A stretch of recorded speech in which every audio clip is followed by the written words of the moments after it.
evening and welcome to everybody in Gyanadab. Today evening we are going to celebrate the centenary year of Sahir Ludhianvi. Today we have as our guest and speaker Mr. Sohail Akhtar Warsi.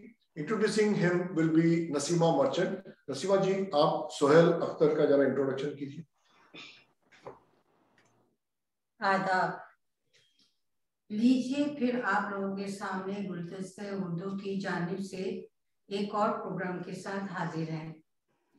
आज का ये programme Sahir Ludhianvi की 100वीं birth century को मद्देनजर रखते हुए पेश किया जा रहा है. साहिर लुधियानवी किसी तारुफ के मोहताज नहीं और ज्ञान अदब इससे पहले भी इनके बारे में 2 प्रोग्राम कर चुका है. आज का प्रोग्राम सोहेल अख्तर वारसी साहब पेश करने जा रहे हैं, तो मैं उनका मुख्तसर सा तारुफ करा दूं. सोहेल साहब बुनियादी तौर पर उर्दू के शायर और मुसन्निफ हैं. उनकी कई किताबें मंजर आम पर आ चुकी हैं, जिनमें से उनकी एक किताब उर्दू और बॉलीवुड अपने मौजू के एतबार से एक अनोखी किताब है. इस किताब में हिंदुस्तानी फिल्मों की 100 साल तारीख को बड़ी खूबसूरती के साथ बयान किया गया है. उनकी दूसरी किताबों में 5 ऐसी किताबें भी हैं जो डायलॉग बुक के नाम से मशहूर है, जिसमें मुगल आजम, प्यासा, देवदास काबिल जिक्र है. और मजे की बात यह है कि इन किताबों में 4 जबानों का इस्तेमाल किया गया है.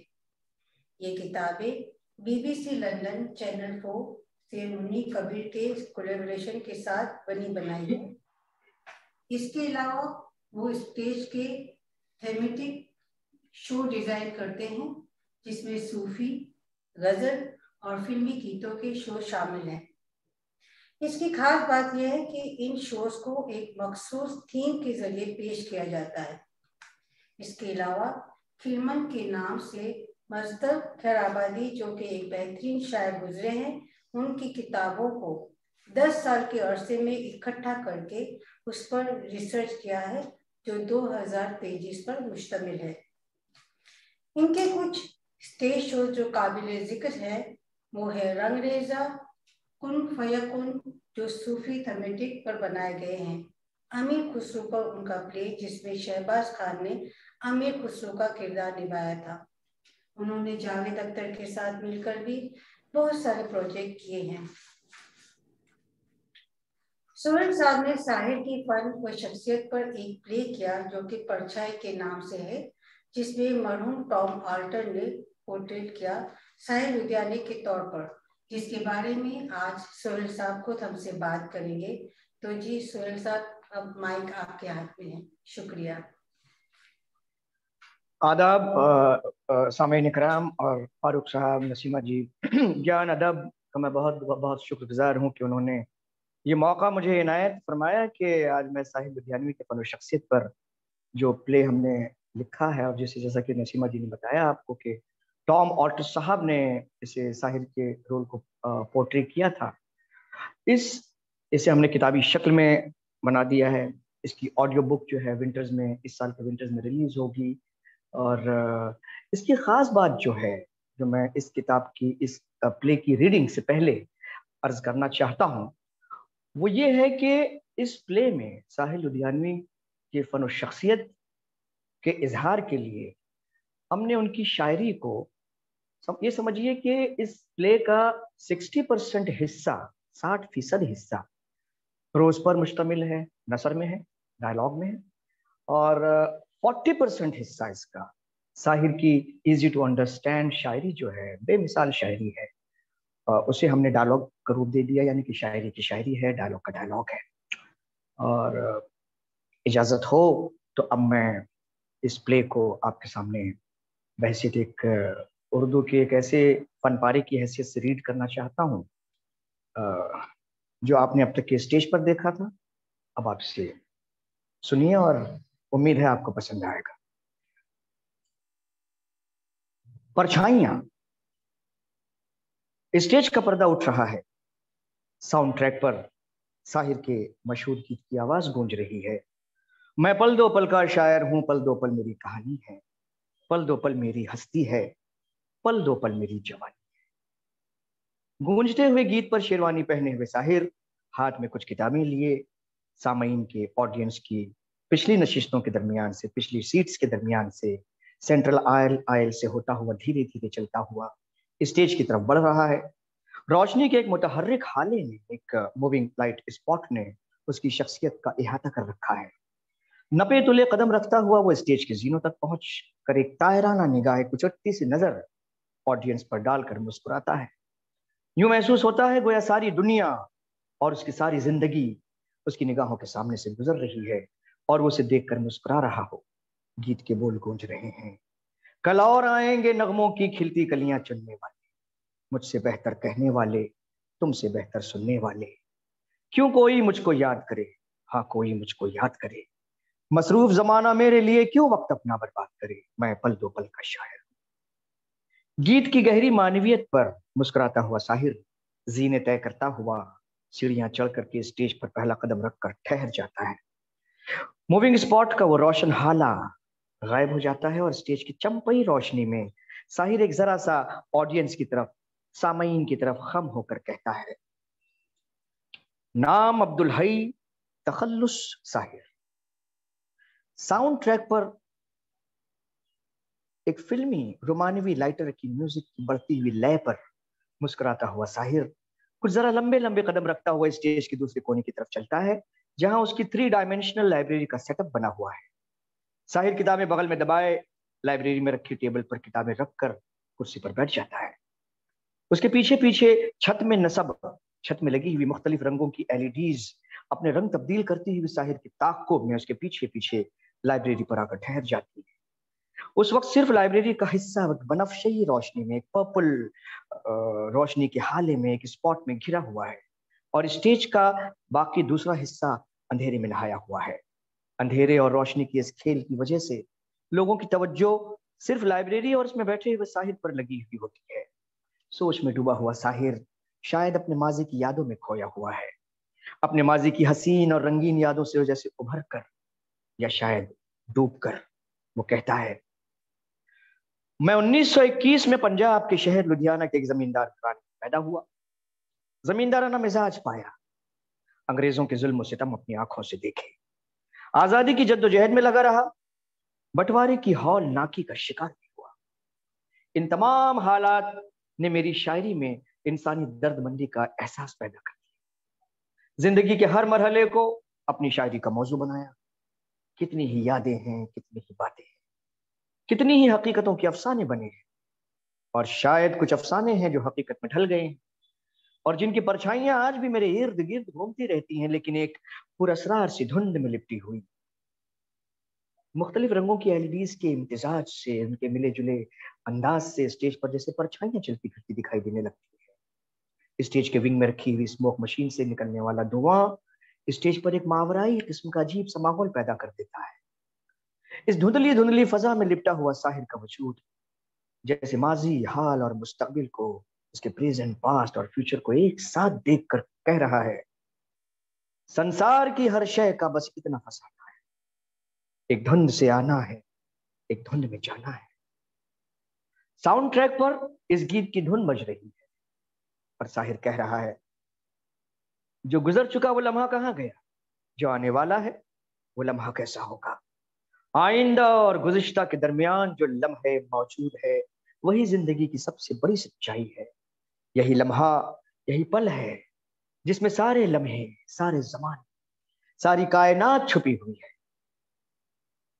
इस स्टेज पर रोशनी की मुख्तलिफ रंग परछाइयों का रक्स, एक डांस सा पेश कर रही है। इन्हीं परछाइयों में से कहीं एक रक्कासा, एक डांसर नमूदार होती है, जिंदगी के आइंदा और गुज़िश्ता पलों के दरमियान लम्हे मौजूद का रक्स पेश करती है। साउंड ट्रैक पर गीत अपने फिलोसफिकल और रोमांटिक इम्तिजाज के साथ सुनाई दे रहा है। वो लड़की रक्स कर रही है और गाना सुनाई दे रहा है, आगे भी जाने न तू, पीछे भी जाने न तू, जो भी है बस यही एक पल है, अनजाने सायों का राहों में डेरा है, अनदेखी बाहों ने हम सबको घेरा है, ये पल उजाला है, बाकी अंधेरा है। ये पल गंवाना ना, ये पल ही तेरा है। जीने वाले सोच ले, यही वक्त है, कर ले पूरी आरज़ू। आगे भी जाने न दो, पीछे भी जाने न दो। जो भी है बस यही एक पल है। गुजरते हुए वक्त की तरह वो रक्कासा, वो डांसर साहिर की निगाहों से दूर होती हुई स्टेज के दूसरे कोने के विंग से बाहर चली जाती है।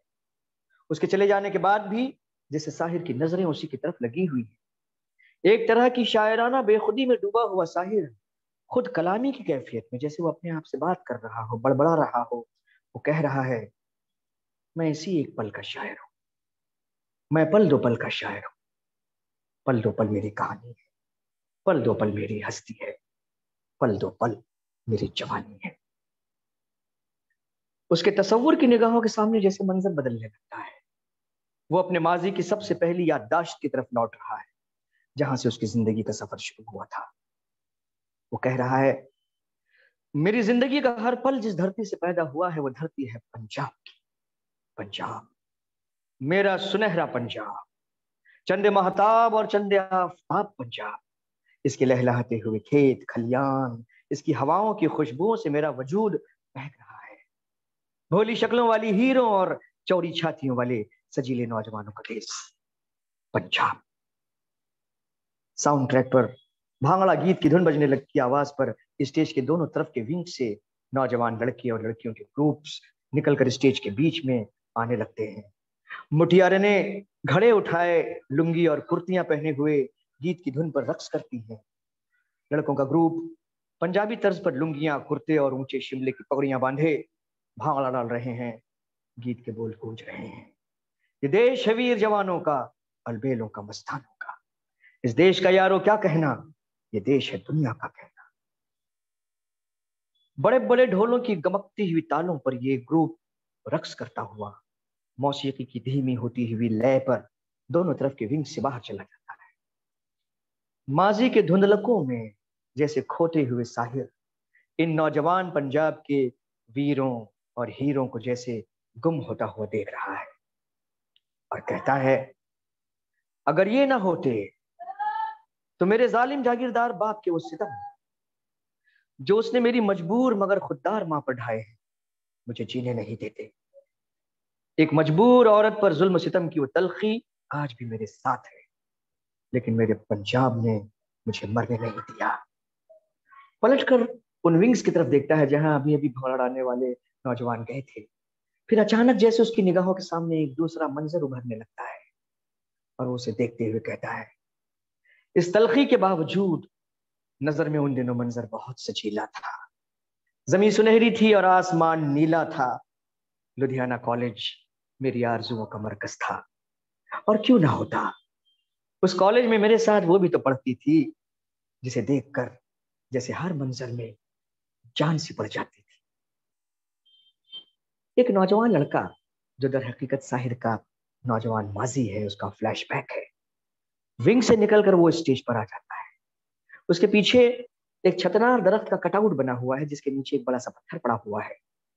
ऑडियंस की तरफ देखकर वो कहता है, वो हॉल में इस तरह से देख रहा है जैसे कोई हसीन मंजर उसके सामने हो। उसकी होठों पर उसी की एक नौजायदा नज्म है। वो कह रहा है, उफक के दरीचों से किरणों ने झांका, फजा तन गई, रास्ते मुस्कुराए, सिमटने लगी नर्म कोहरे की चादर, जवां शाख सारों ने घूंघट उठाए। परिंदों की आवाज से खेत चौंके, पुरस्रार लय में रहट गुनगुनाए, हसी शबनम आलूद पगडंडियों से लिपटने लगे सर्द पेड़ों के साए। वो दूर एक टीले पर आंचल सा झलका, तसव्वुर में लाखों दिए झिलमिलाए। छतनार दरख्त के पीछे से एक लड़की निकलकर सामने आ जाती है और दरख्त के नीचे पड़े हुए पत्थर पर धीरे से आकर बैठ जाती है। नौजवान आहिस्ता आहिस्ता कदम उठाता हुआ उसके करीब जाता है। दोनों एक दूसरे की आंखों में देख रहे हैं। इसी लम्हे में जैसे वो फ्रीज हो जाते हैं। साहिर अपनी लाइब्रेरी से निकलकर दबे दबे कदमों उस दरख्त की तरफ बढ़ता है जहां ये नौजवान और वो लड़की फ्रीज बैठे हुए हैं। दरख्त की ओट से उन्हें देखता हुआ साहिर कहता है, मोहब्बत का इजहार तो मोहब्बत से भी ज्यादा मुश्किल होता है। झुकती हुई नजरों और रुकती हुई सांसों के दरमियान किसी पत्थर की मूरत से मोहब्बत का इजहार कोई मामूली बात नहीं होती। दोस्तों ने कहा मुझसे शर्मिला ही नहीं कर सकता, लेकिन एक दिन साहब, एक दिन मैंने उसके सामने कह ही दिया। वो नौजवान लड़का कहना शुरू करता है कि मेरे ख्वाबों के झरोकों को सजाने वाली, तेरे ख्वाबों में कहीं मेरा गुजर है? पूछ कर अपनी निगाहों से बता दे मुझको, मेरी रातों के मुकद्दर में सहार है कि नहीं? उसकी निगाहों में देखती हुई लड़की मुस्कुराकर सर झुका लेती है। नौजवान कहता है प्यार पर बस तो नहीं है मेरा, लेकिन फिर भी तू बता दे कि तुझे प्यार करूं या ना करूं। तूने खुद अपने तबस्सुम से जगाया है जिन्हें, उन तमन्नाओं का इजहार करूं या ना करूं। साउंड ट्रैक पर गीत के बोल सुनाई देने लगते हैं। गाती हुई लड़की उठकर नाचती हुई, रक्स करती हुई नौजवान को तकती जा रही है। नौजवान साहिर उसके पीछे पीछे जा रहा है। गीत के बोल गूंज रहे हैं। वो लड़की गा रही है, जाने क्या तूने कही, जाने क्या मैंने सुनी, बात कुछ बन ही गई, सनसनाहट सी हुई, थरथराहट सी हुई, खुल गए राज कई, बात कुछ बन ही गई। लड़की गीत गाती इठलाती हुई विंग की तरफ बढ़ती चली जा रही। गीत खत्म होते होते वो स्टेज से बाहर निकल जाती है। मोहब्बत में डूबा हुआ सरशार नौजवान मुस्कुराता हुआ दरख्त के आगे ऑडियंस से, नाजरीन से करीब होकर बैठ जाता है। साहिर अपनी लाइब्रेरी में बैठे हुए नौजवान को देखकर ऑडियंस से कहता है बात तो कुछ बन ही गई। मिलना जुलना शुरू हुआ। हमें खास जगह मिलने लगे जहां एक बड़ा सा छतनार दरख्त था। सर्दी गर्मी बारिश आंधी तूफान कुछ भी क्यों ना हो, मेरा उस दरख्त तक पहुंचना जरूरी था। यही मेरी बहुत सी नज्मों की बुनियाद पड़ी। कभी कभी मैं ये सोचता हूं कि मेरी जिंदगी में अगर वो दरख्त ना आता तो शायद ये नज्में भी ना होती। कभी कभी मुझे ऐसा महसूस होता है कि मुझे किसी महबूबा की नहीं उस दरख्त की जरूरत थी। खैर, जुदाई के भी अपने किस्से अपने हिस्से होते। मोहब्बत है तो जुदाई भी है, जुदाई है तो महबूबा का इंतजार भी है। नीली रोशनी के एक स्पॉट में वो नौजवान स्टेज पर बैठा हुआ है। नई नई मोहब्बत की जुदाई और महबूबा का इंतजार उस पर छाया हुआ है। और वो कहता है रात सुनसान थी, बोझल थी फजा की सांसें, रूह पर छाए थे बेनाम गमों के साए। दिल को ये जिद थी कि तू आए तसल्ली दे दे, मेरी कोशिश थी कि कम वक्त को नींद आ जाए। दरख्त की आड़ से उसकी महबूबा निकलकर सामने आ जाती है और उसी पत्थर पर आकर बैठ जाती है। नौजवान उसकी मौजूदगी का एहसास करते हुए पलट कर उसकी तरफ देखता हुआ हौले हौले उसकी तरफ बढ़ता है। ले जाई शर्माई सी लड़की उसे तके जा रही है और नौजवान उससे कह रहा है तू मेरे पास न थी फिर भी सहर होने तक, तेरा हर सांस मेरी रूह को छूकर गुजरा। कतरा कतरा तेरे दीदार की शबनम टपकी, लम्हा लम्हा तेरी खुशबू से मुअत्तर गुजरा। बढ़ते बढ़ते नौजवान साहिर उसके बहुत करीब आकर उसका दुपट्टा हाथों में लेकर चूम रहा है। लड़की शर्मा कर अपना दुपट्टा छुड़ाती हुई उससे दूर जाती है। ट्रैक पर गीत की एक मानूस सी लाइटर की धुन गूंजने लगती है। गाता हुआ नौजवान लड़की को तके जा रहा है और कह रहा है अभी न जाओ छोड़कर कि दिल अभी भरा नहीं, अधूरी आस छोड़ के, अधूरी प्यास छोड़ के, जो रोज यूं ही जाओगी तो किस तरह निभाओगी, कि जिंदगी की राह में जवां दिलों की चाह में कई मकाम आएंगे जो हमको आजमाएंगे। बुरा न मानो बात का, ये प्यार है गिला नहीं, अभी न जाओ छोड़कर कि दिल अभी भरा नहीं। इठलाती हुई लड़की नौजवान साहिर को जवाब देती है सितारे झिलमिला उठे, चराग जगमगा उठे, बस अब न मुझको टोकना, न बढ़ के राह रोकना, अगर मैं रुक गई अभी तो जा न पाऊंगी कभी। यही कहोगे तुम सदा कि दिल अभी नहीं भरा, जो खत्म हो किसी जगह ये ऐसा सिलसिला नहीं, अभी न जाओ छोड़कर कि दिल अभी भरा भरा नहीं। नौजवान कहता है फजा में वही मानूस सी रोमांटिक राइटर की धुन गूंज रही है जिस पर लड़की विग से बाहर निकल जाती है और नौजवान दिल थामे उसे जाता हुआ देखता रह जाता है। साहिर अपनी लाइब्रेरी से मंजर देख रहा है। साहिर स्टेज के फोरग्राउंड में आता है और नौजवान बैकग्राउंड में जाता हुआ दिखाई दे रहा है। साहिर अपनी लाइब्रेरी के फोरग्राउंड में आकर ऑडियंस से मुखातिब होकर कहता है,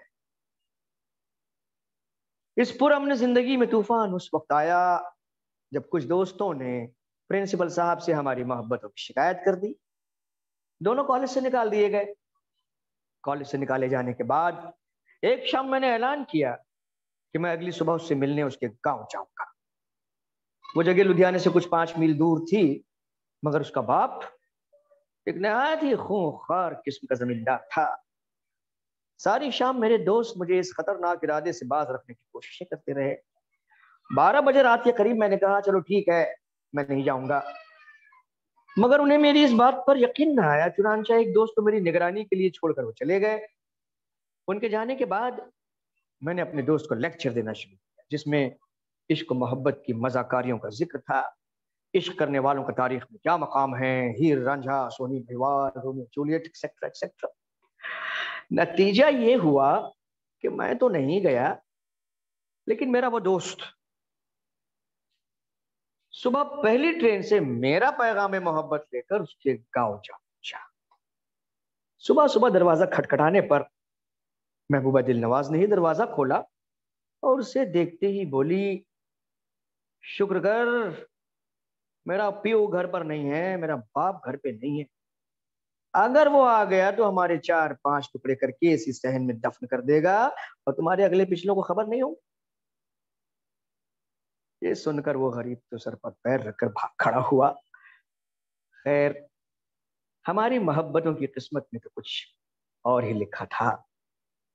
आज भी तसव्वुरात की वो परछाइयां उभरती हैं, कभी गुमान की सूरत, कभी यकीन की तरह। वो पेड़ जिनके तले हम पनाह लेते थे, उसी दरख्त के नीचे जब वो मुझसे मिलने आई तो जाने क्यों वो चमकती हुई शोख आंखें बुझी हुई सी थी। उदासियों ने उसके चेहरे पर डेरे डाल दिए थे। मैं कहता रहा और वो हसरत से मेरी तरफ देखती रही। मैंने कहा, तुम्हें उदास से पाता हूं मैं कई दिन से, न जाने कौन से सदमे उठा रही हो तुम। वो शोखियां, वो तबस्सुम, वो कहे न रहे, हर एक चीज को हसरत से देखती हो तुम। नौजवान की ये बात सुनकर लड़की उसकी तरफ उदास नजरों से तके जा रही है। साहिर अपनी लाइब्रेरी से उन्हें इस हाल में देखकर कहता है, मजहब एक दीवार बनकर हमारे बीच खड़ा हो गया।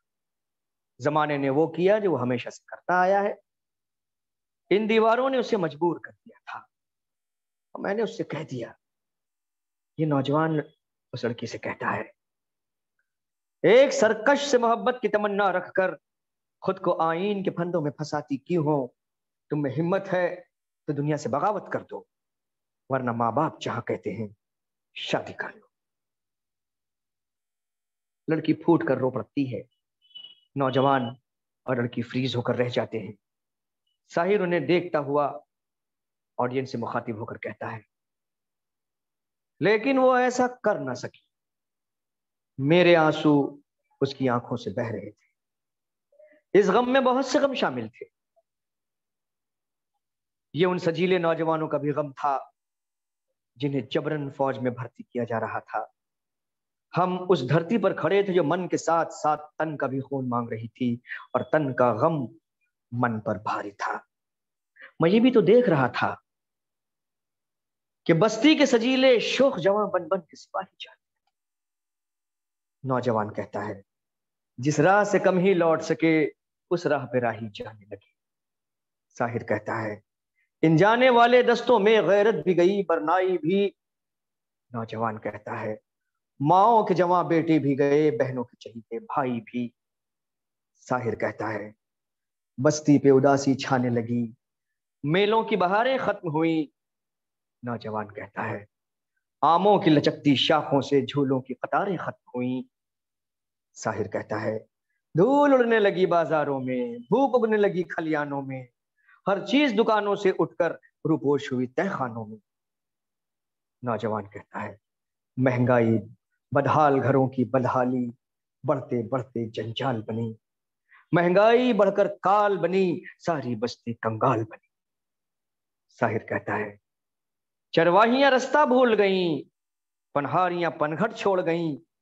नौजवान कहता है, कितनी ही कुंवारी अबलाएं, माँ बाप की चौखट छोड़ गईं।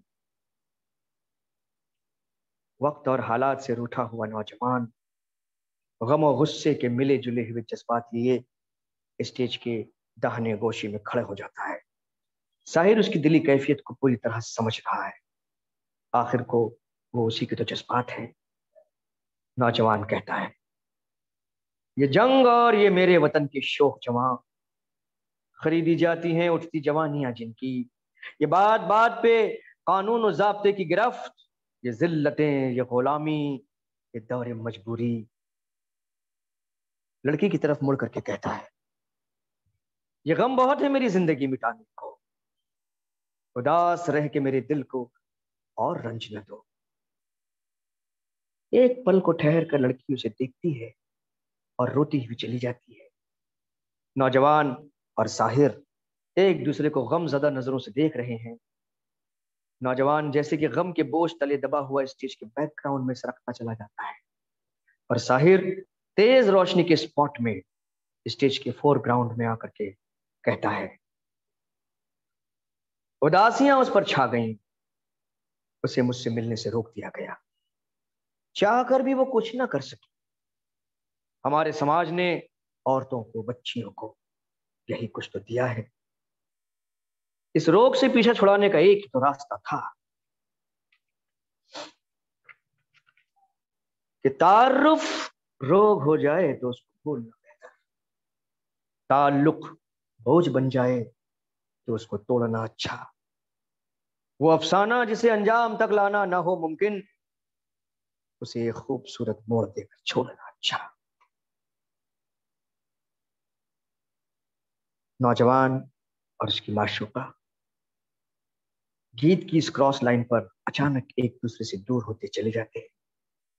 दो वक्तों के मिलने और बिछड़ जाने जैसा मंजर दिखाई देता है और ट्रैक पे हमें सुनाई दे रहा है, चलो एक बार फिर से अजनबी बन जाओ। नौजवान फोरग्राउंड में आकर कहता है, अब नहीं इन ऊंचे मकानों में कदम रखूंगा। मैंने एक बार ये पहले भी कसम खाई थी, अपनी नादार मोहब्बत की शिकस्तों की तुफैल जिंदगी पहले भी शर्माई थी, झुंझलाई थी, और ये अहद किया था कि बई हाल तबाह अब कभी प्यार भरे गीत नहीं गाऊंगा। किसी चिलमन ने पुकारा भी तो बढ़ जाऊंगा, कोई दरवाजा खुला भी तो पलट आऊंगा। नौजवान एक झटके से फार विंग से बाहर निकल जाता है। साहिर उसे जाता हुआ देखकर नहायत दुख से कह रहा है, अजनबी शनासा बन जाते हैं, लेकिन शनासा अजनबी बनकर भी अजनबी कैसे हो सकते हैं? चलते फिरते मालूम महसूस लोग परछाइयां कैसे बन जाते हैं? रिश्तों की, हालात की ये कैसी धुंध होती है जिसमें जाने पहचाने चेहरे भी अजनबी दिखाई देने लगते हैं। पीछे दुखों की ऐसी ही धुंध है और आगे न जाने क्या होगा। संसार की हर शय का इतना ही फसाना है, एक धुंध से आना है, एक धुंध में जाना है।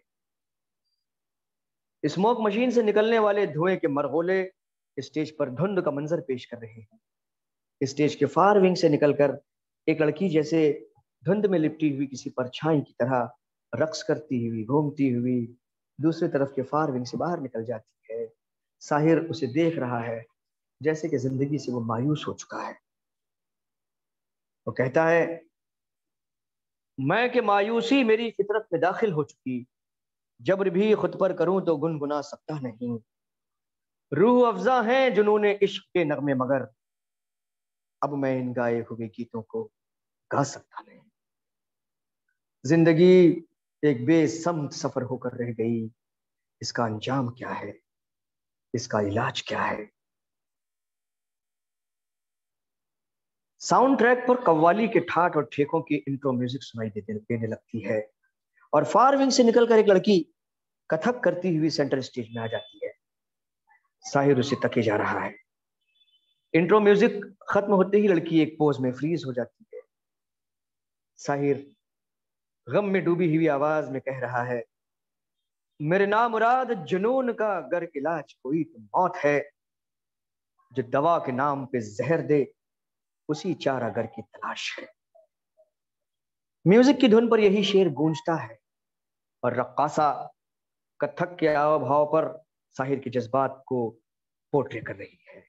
उसकी आंखों और अबरुओं के खिंचते हुए भाव, हाथों की दिलावेज गर्दिशें, बर्क रफ्तारी से ताल पर थिरकते हुए पांव और बजते हुए घुंघरुओं की सदा में साहिर की सारी जिंदगी जैसे कि गूंजती हुई सुनाई दे रही है।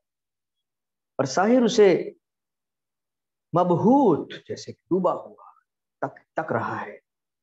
मौसीकी, शायरी और कथक, इन सब का मिला जुला हुआ संगम धीरे धीरे अपने क्लाइमेक्स पर पहुंचता है और रक्कासा फेड होती हुई मौसीकी पर फार विंग से बाहर निकल जाती है। स्टेज की रोशनियां भी जैसे रक्कासा के साथ ही रुखसत हो जाती हैं और सारा स्टेज एक पल के लिए अंधेरे में डूब जाता है। अंधेरे स्टेज के गोशे में कोने में हल्की सी नीली रोशनी का एक स्पॉट नमूदार होता है। नौजवान घुटनों में मुंह छुपाए शदीद मायूसी की कैफियत में बैठा हुआ है। धीरे से वो सर उठाता है। उसके लब जैसे कि विस्परिंग में सरगोशी के अंदाज में हिल रहे हैं और वो कह रहा है, उफ ये बेदर्द सियाही, ये हवा के नोहे, किसको मालूम है इस शब की सहर हो के ना हो। एक नजर तेरे दरीचों की तरफ देख तो लूं, डूबती आंखों में फिर ताबे नजर हो के ना हो। अभी रोशन है तेरे गर्म शबिस्ता के दिए, आज मैं मौत के गारों में उतर जाऊंगा, आज मैं मौत के गारों में उतर जाऊंगा। साहिर को देखकर वो आखिरी मिसरा पढ़ता है और आखिरी मिसरे को धीमे धीमे दोहराता हुआ चला जाता है, आज मैं मौत के गारों में उतर जाऊंगा, आज मैं मौत के गारों में उतर जाऊंगा। साहिर उसे जाता हुआ देखता है और कहता है, एक हसास तबीयत, एक हाईली सेंसिटिव आर्टिस्ट, फनकार पर ऐसा वक्त भी आता है जहां वो खुदकुशी तक कर लेता है, सुसाइड कर लेता है। शकीब जलाली, वर्जीनिया वुल्फ इसकी मिसालें हैं। शिद्दत एहसास कोई मामूली चीज नहीं होती जिसके सर पर ये बोझ रख दिया जाता है। वही ये जान सकता है कि ये क्या है। एक बहुत ही शदीद जज्बे की चोट से निकलने का एक ही रास्ता होता है, उससे भी शदीद तर कोई दूसरा जज्बा। एहसासात और जज्बात के धारों को मोड़ देने का किस्सा है। जी हाँ, सोशलिज्म। एक इंसान का दुख अगर सारी इंसानियत का दर्द बन जाए तो इस आलम में जिंदा रहना मुमकिन हो जाता है। अपने लिए न सही, दूसरों के लिए सही। ऐसे में तो गौतम सिद्धार्थ महल में सोती हुई हसीन बीवी और छोटे से बच्चे को छोड़कर निकल जाते हैं। मैंने मरना चाहा, मर भी न सका। खुदकुशी तो खुद एक मसला है, ये किसी मसले का हल क्या बनती।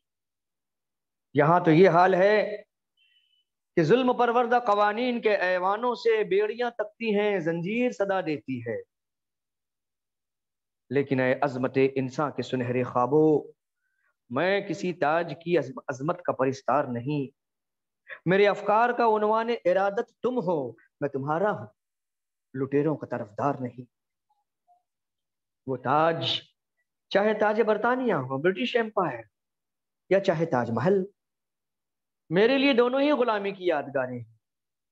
इस बात पर बहुत से हैं जो खफा भी हैं, उनके लिए ताजमहल मोहब्बत की हसीन तरीन यादगार है। मैंने जब ये नज्म कही थी जिसमें तलखियां घुली हुई हैं, इसे सुनकर मेरे साथी सरदार जाफरी ने मुझे हाफिज के 2 शेर सुनाए थे, फारसी में थे, जिनका मतलब कुछ ऐसा है कि एक सुबह बुलबुल ने बाग में खिलने वाले नए फूल से कहा कि जरा नाज कम कर, तेरी तरह के बहुत से फूल इस बाग में खिल चुके हैं और मुरझा भी चुके।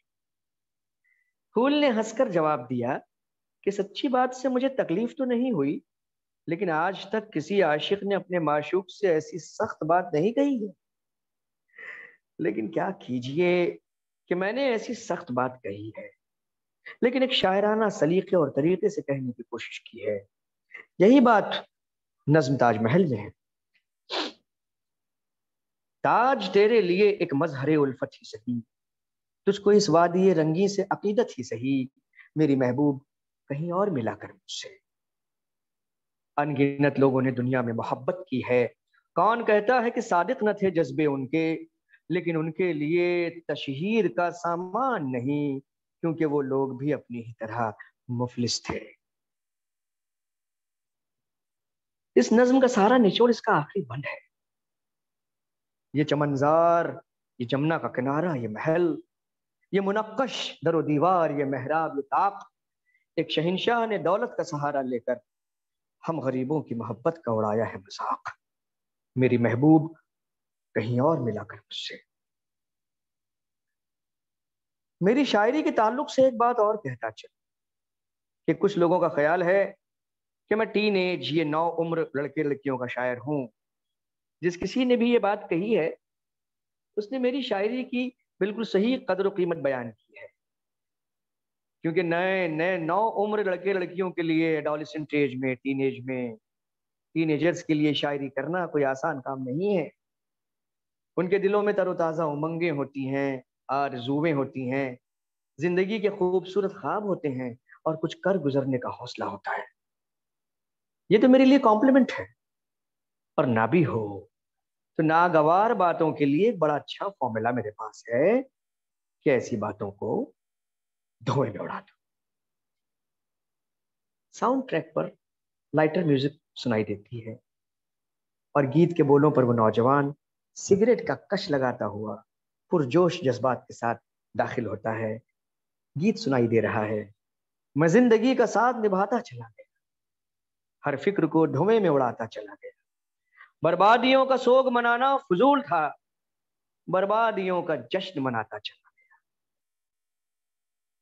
नौजवान सिगरेट को फेंक करके पैरों से बुझाता है और एक कॉन्फिडेंस के साथ, एक एतमाद के साथ उठ खड़ा होता है।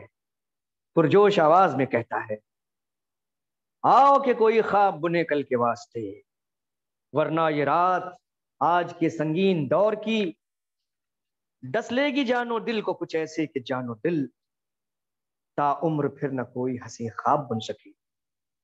गो हमसे भागती रही ये तेज गाम उम्र, ख्वाबों के आसरे पे कटी है तमाम उम्र। इस मकाम पे ख्वातीन और हजरात, इस प्ले का हम हाफ टाइम करते हैं। और मैं आप लोगों से, फारूक भाई, नसीमा जी और जो हमारे दूसरे ऑडियंस है, मैं पूछना चाह रहा हूँ कि क्या इन बातों को सुन के आप लोगों के जहन में कोई सवाल पैदा होता है या कुछ है, तो उसका जवाब अभी दे दिया जाए या क्या किया जाए, ये बताएं। आप सब लोग काफी मजा कर रहे हैं सोहेल भाई, and really enjoying it. everybody is really enjoying I'm getting a lot of messages on the chat, and अच्छा, अगर आप 1-2 मिनट का मुझे टाइम दे तो मैं नित्याशा फाउंडेशन के बारे में थोड़ा हाँ, बहुत अच्छी बात है, ताकि आप ये कुछ बात तो हो ज्ञानरत्न के बारे में और नित्याशा फाउंडेशन के बारे में बात। give me 2 minutes, I will please. So, ladies and gentlemen, I hope you are all enjoying the program. I just would like to inform you that we are also running a charity organization called Nityasha Foundation, and I'll be running a small video of 1 minute just now. We are requesting people to donate to Nityasha Foundation, where we are working for children with type 1 diabetes. And we need to give a lot of, we have to spend a lot of money on the medicine and for the pathology tests and doctor's fees. If you give me a second, I'll just start the video. You'll get an idea of what we do in Nityasha Foundation.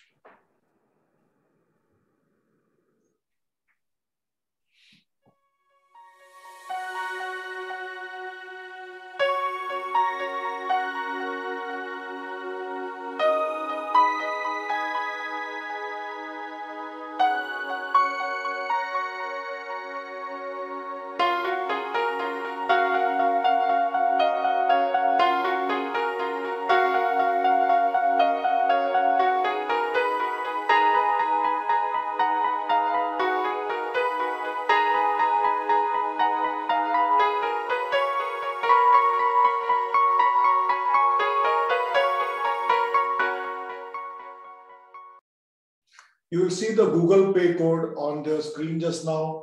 If anybody wants to take a screenshot from your phone or from your laptop, you can do that. And you can contribute from 50 rupees to 50,000 rupees, 5 lakh rupees.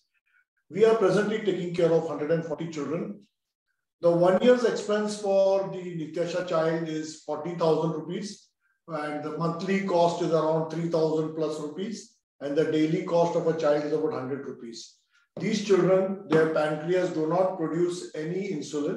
And hence, these children have to be referred to a pediatric endocrinologist, and it's a very expensive treatment, and for poor people it becomes very difficult. So I hope all of you will get a chance to donate. In case you are not able to capture the QR code, please write your phone number and name in the chat box. We will contact you. And now without much further ado, I will continue with the program, sir. And at the end of the program, we'll be having a small panel discussion. And I've invited some eminent people, and we will discuss Sahir Ludhianvi on a broader platform. Thank you, Sohelba. You can continue.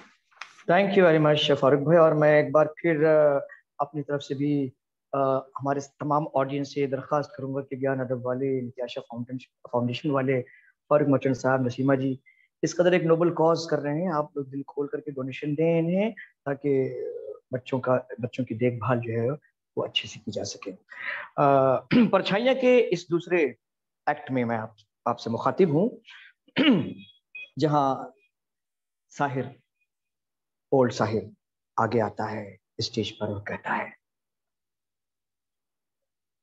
कि इस राह पर चलने वाले बहुत से साथी मिल गए, बन्ने भाई सज्जाद ज़हीर, सरदार जाफरी, मजद सुल्तानपुरी, मखदूम, कैफी वगैरह, वो जिनके दिलों में इंसानियत का दर्द था, जो अपने से ज्यादा दूसरों के गमों पर तड़प जाया करते थे. फ्रेंच रेवोल्यूशन, फ्रांसीसी इनकलाब बर्पा हो चुका था. रूस में सुर्ख सवेरा तिलू हो चुका था. गुलामी और जुल्म की जंजीरें कट कट कर गिर रही थीं. हिंदुस्तान अपनी आजादी के लिए आखिरी पड़ाव पर था. तरक्की पसंद अदीब, प्रोग्रेसिव राइटर्स मूवमेंट के लोग, उसके राइटर्स और पोएट्स, शायर अपने उर्दू अफसानों और शायरी में एहतजाज कर रहे थे. उर्दू के तो माने ही लश्कर के हैं. ये लश्कर अपनी पूरी कुव्वत के साथ, पूरी ताकत के साथ बरतानवी साम्राज्य के खिलाफ, ब्रिटिश एम्पायर के खिलाफ लड़ रहा था.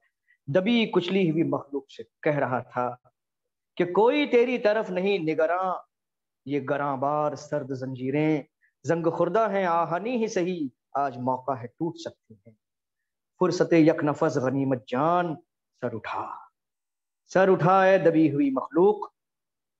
इन साथियों की मिली जुली हुई आवाज हिंदुस्तान के कोने कोने में गूंज रही थी. परफॉर्मर्स का एक ग्रुप स्टेज पर दाखिल होता है. एक तरफ के विंग से मजदूर लड़कियां सरों पर घमेले उठाए हुए दाखिल होती हैं. दूसरी तरफ के विंग से मजदूर लड़के कुदाल फावड़े लिए दाखिल होते हैं. जमीन खोद कर रास्ता बनाने के माइमिंग सीन पर गीत के बोल सुनाई दे रहे हैं. गीत अंतरे से शुरू होता है कि हम मेहनत वालों ने जब भी मिलकर कदम बढ़ाया, सागर ने रास्ता छोड़ा, पर्वत ने शीश झुकाया. फौलादी हैं सीने अपने, फौलादी हैं बाहें, हम चाहें तो पैदा कर दें चट्टानों में राहें. साथी हाथ बढ़ाना, एक अकेला थक जाएगा मिलकर बोझ उठाना. साथी हाथ बढ़ाना. परफॉर्मर्स अपनी माइमिंग पोजीशन को चेंज करते हुए एक दूसरी फॉर्मेशन में गीत का दूसरा अंतरा गा रहे हैं. एक से एक मिले जर्रा तो बन जाता है सहरा, एक से एक मिले कतरा तो बन जाता है दरिया. एक से एक मिले राई तो बन सकती है पर्वत, एक से एक मिले इंसान तो बस में कर ले किस्मत. साथी हाथ बढ़ाना, एक अकेला थक जाएगा मिलकर बोझ उठाना. साथी हाथ बढ़ाना. माइमिंग करता हुआ परफॉर्मर्स का ये ग्रुप फेड होती हुई म्यूजिक पर दोनों तरफ के विंग से बाहर निकल जाता है. बाहर जाते हुए परफॉर्मर्स को देखता हुआ साहिर अपनी कुर्सी से उठकर ऑडियंस की तरफ स्टेज के फोरग्राउंड में आता है और कहता है,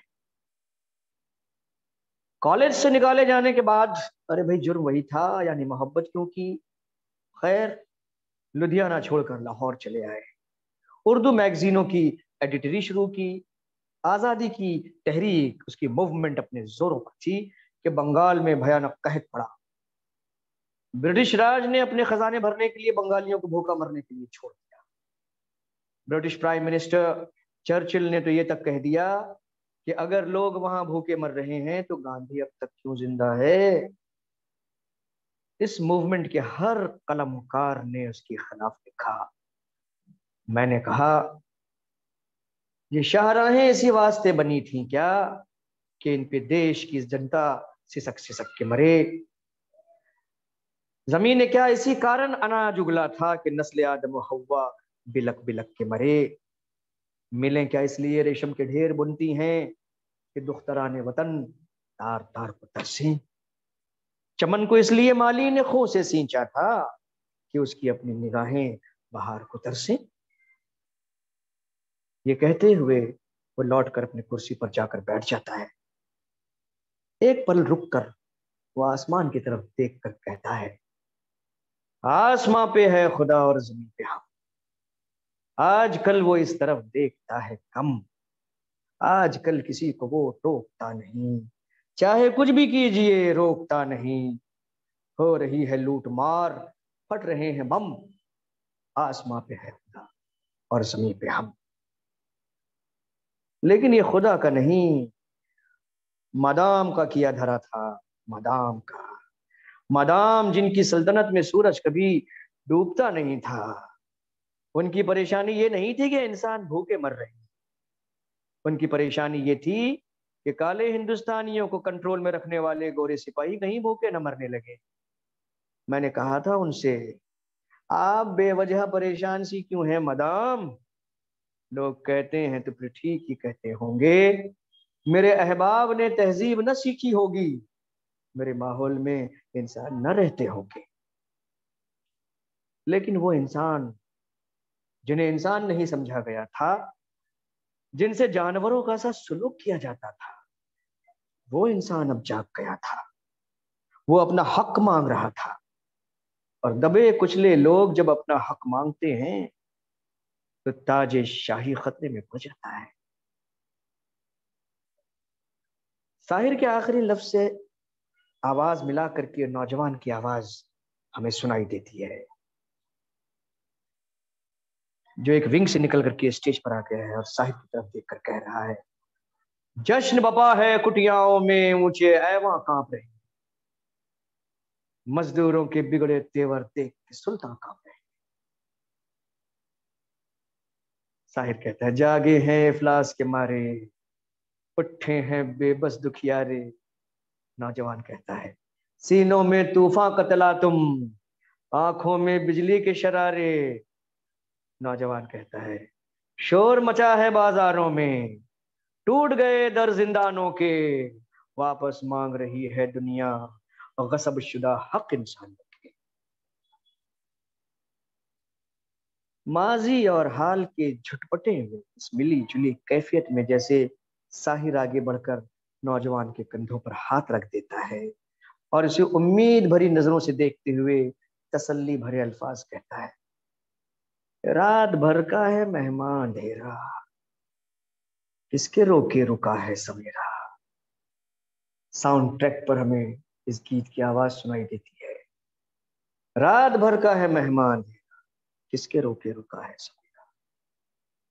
रात जितनी भी संगीन होगी सुबह उतनी ही रंगीन होगी। गम न कर जो है बादल घनेरा, किसके रोके रुका है सवेरा। रात भर का है मेहमान। गीत के खत्म होने पर कैट वॉक पर लगी हुई एलईडी लाइट्स इस तरतीब में रोशन होने लगती हैं जिससे छटता हुआ अंधेरा और रोशनी के आसार नजर आने लगते हैं। नौजवान विंग से बाहर जा चुका है। अंधेरे के इस पेट से जैसे कि रोशनी जन्म लेती है, जिसे देखकर साहिर कह रहा है, रात का अंधेरा छट गया, आजादी की सुबह तिलू हुई, जुल्म सितम की स्याही छट गई, अमन अमान की रोशनी नमूदार हुई। दिल को उम्मीद थी कि आजाद हिंदुस्तान में अब फसादात नहीं होगी, मजहब के नाम पर सियासत नहीं होगी, शेख बरहमन साथ साथ रह सकेंगे। क्योंकि अब वतन आजाद है। अब कोई गुलशन ना उजड़े, अब वतन आजाद है। रूह गंगा की हिमालय का बदन आजाद है। अब कोई गुलशन ना उजड़े, अब वतन आजाद है। गुलामी और जुल्म सितम के अंधेरों से फूटने वाली आजादी की रोशनी से साहिर का चेहरा हमें चमकता हुआ दिखाई दे रहा है।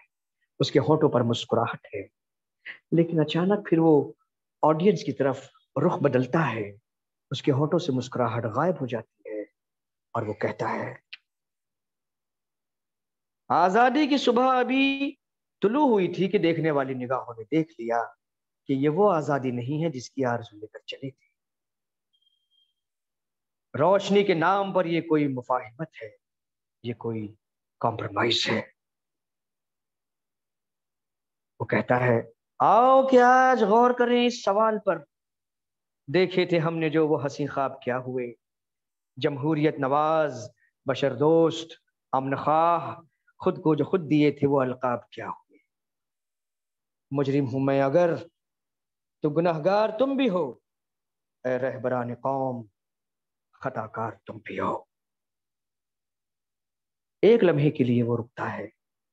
उसके अल्फाज की सख्ती ऑडियंस के दिलों में उतरती हुई महसूस होती है। वो हारे हुए लहजे में कहता है, इस खता से बड़ी एक और खता हुई, बंटवारा।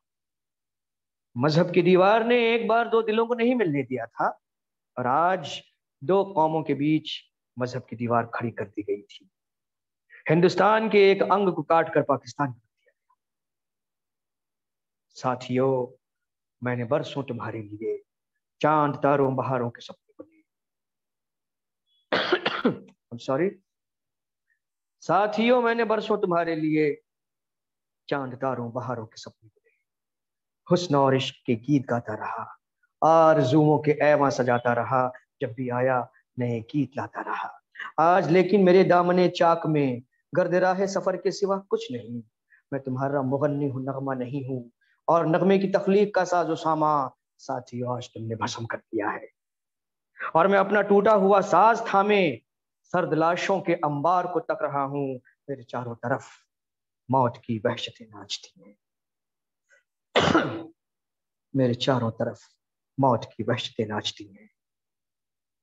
एक पुरसोज गम में डूबी हुई धुन पर दोनों तरफ के विंग से परफॉर्मर्स निकल के आते हैं।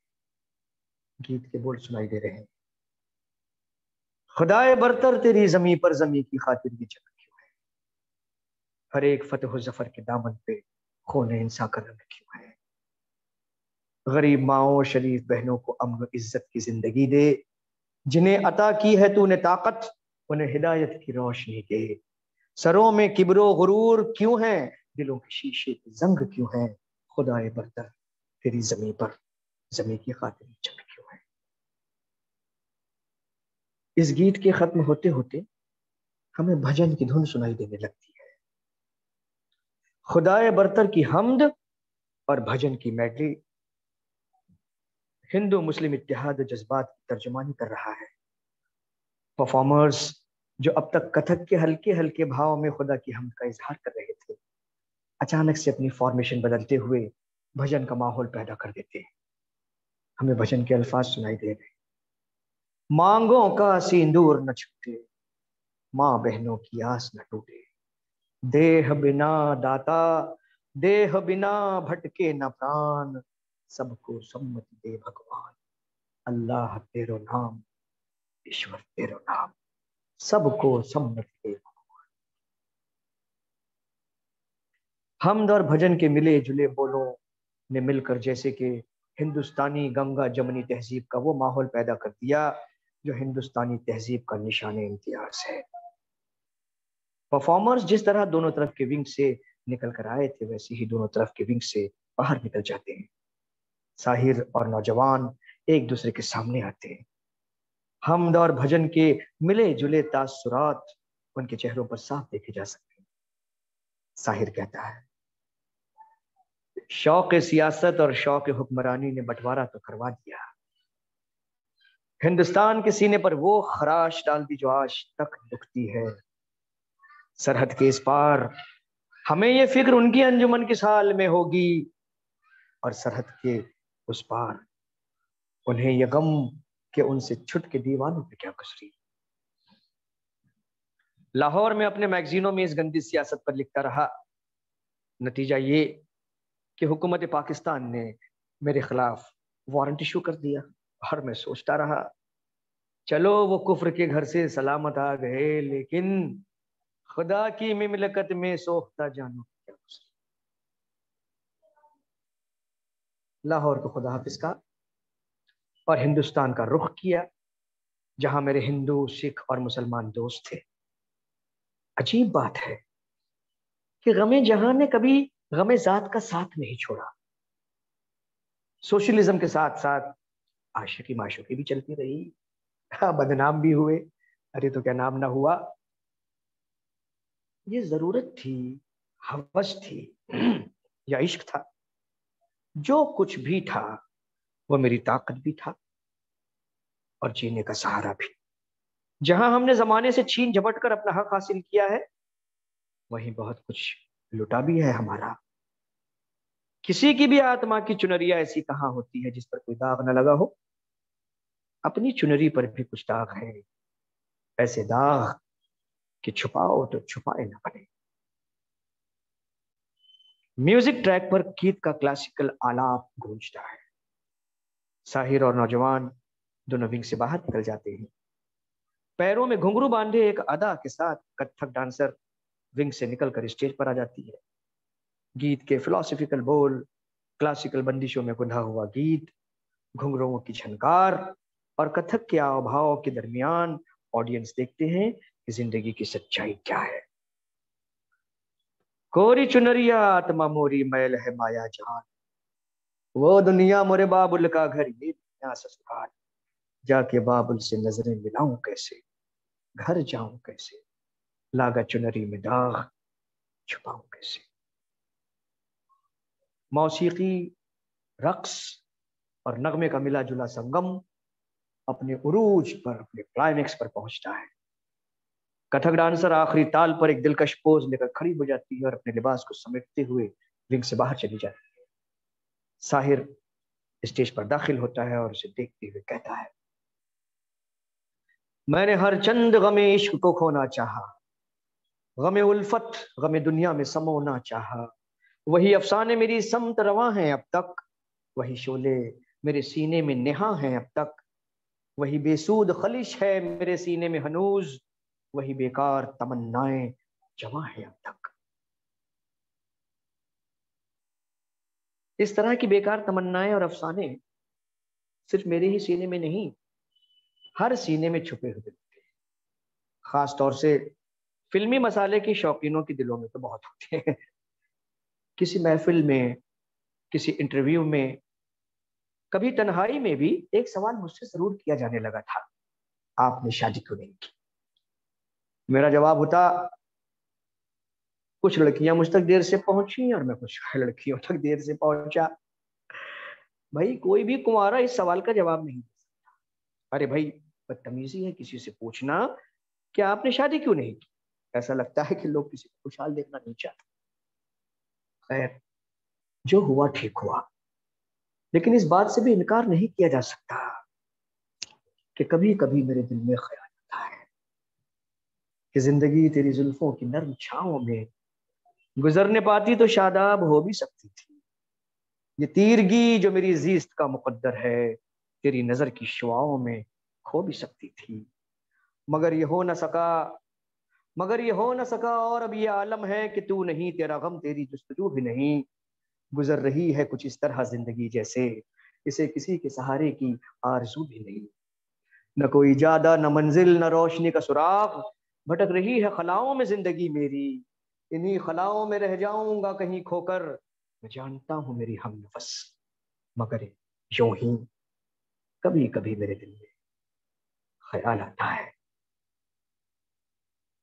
आखिरी मिसरे के खत्म होते होते म्यूजिक ट्रैक पर उसी म्यूजिकल लाइटर की धुन सुनाई देने लगती है और विंग से निकलकर साहिर की वो महबूबा उसके सामने से गुजरने लगती है।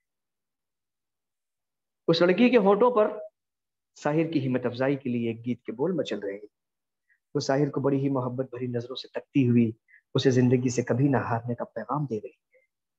वो कह रही है, दुख और सुख के रास्ते बने हैं सबके वास्ते, जो गम से हार जाओगे तो किस तरह निभाओगे, खुशी मिले हमें कि गम जो होगा बांट लेंगे हम, मुझे तुम आजमाओ तो जरा नजर मिलाओ तो, ये जिस्म दो सही मगर दिलों में फासला नहीं, जहां मेरे सब कौन है कि जिसको गम मिला नहीं।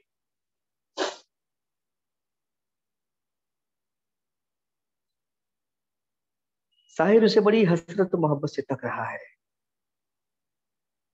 नौजवान साहिर, नौजवान स्टेज पर दाखिल होता है और उस जाती हुई लड़की को देखते हुए कहता है, मैंने जो गीत तेरे प्यार की खातिर लिखे, आज उन गीतों को बाजार में ले आया, आज दुकान पे नीलाम उठेगा इनका, आज चांदी के तराजू में तुलेगी हर चीज, मेरे अफकार, मेरी शायरी, मेरा एहसास। ये कहता हुआ नौजवान रिंग से बाहर निकल जाता है। साहिर उसे देखकर ऑडियंस से मुखातिब होकर कहता है,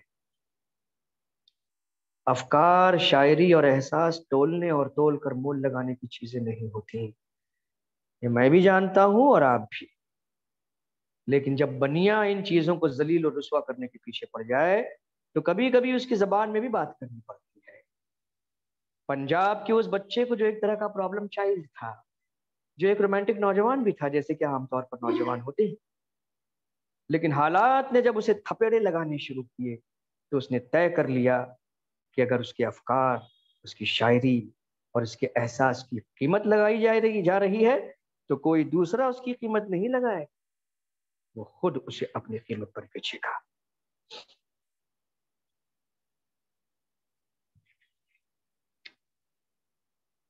हाँ जी, इस सारी लाफो गजाब से मुराद सिर्फ ये कहना है कि मैंने जो गीत किसी के प्यार की खातिर लिखे थे वो हिंदुस्तानी फिल्मों में कैसे आए।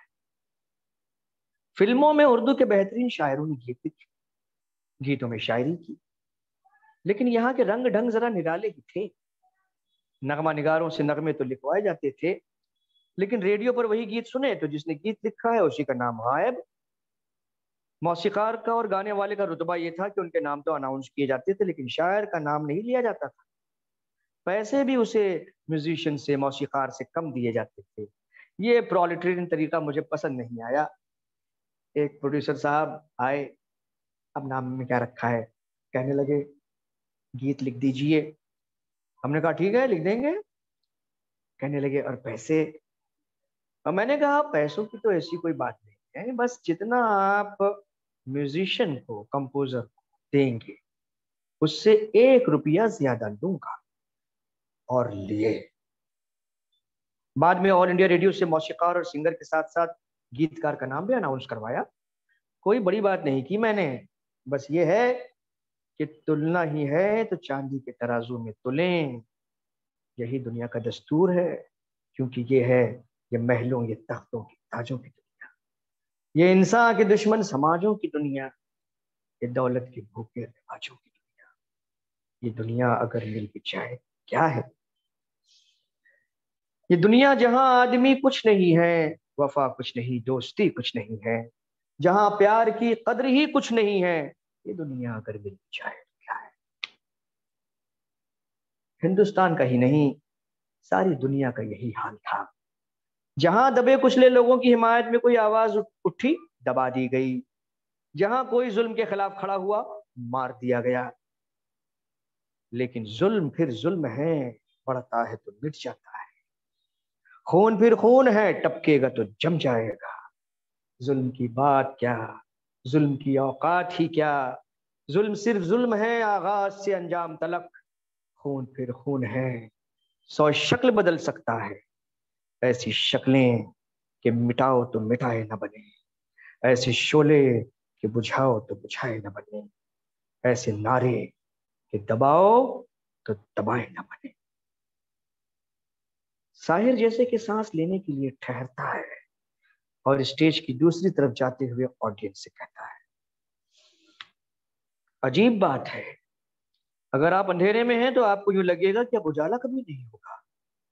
अगर आप दिन के उजाले में हो तो ऐसा महसूस होगा जैसे अब अंधेरा कभी नहीं होगा। लेकिन अगर आप दोनों के परे चले जाएं तो आपको कुदरत का एक कानून साफ दिखाई देगा कि हर अंधेरी गली की दूसरी तरफ रोशनी जरूर होती है। ऐसे घोर अंधकार में भी एक उम्मीद बाकी रहती है, सियाह रात में नई सुबह की उम्मीद।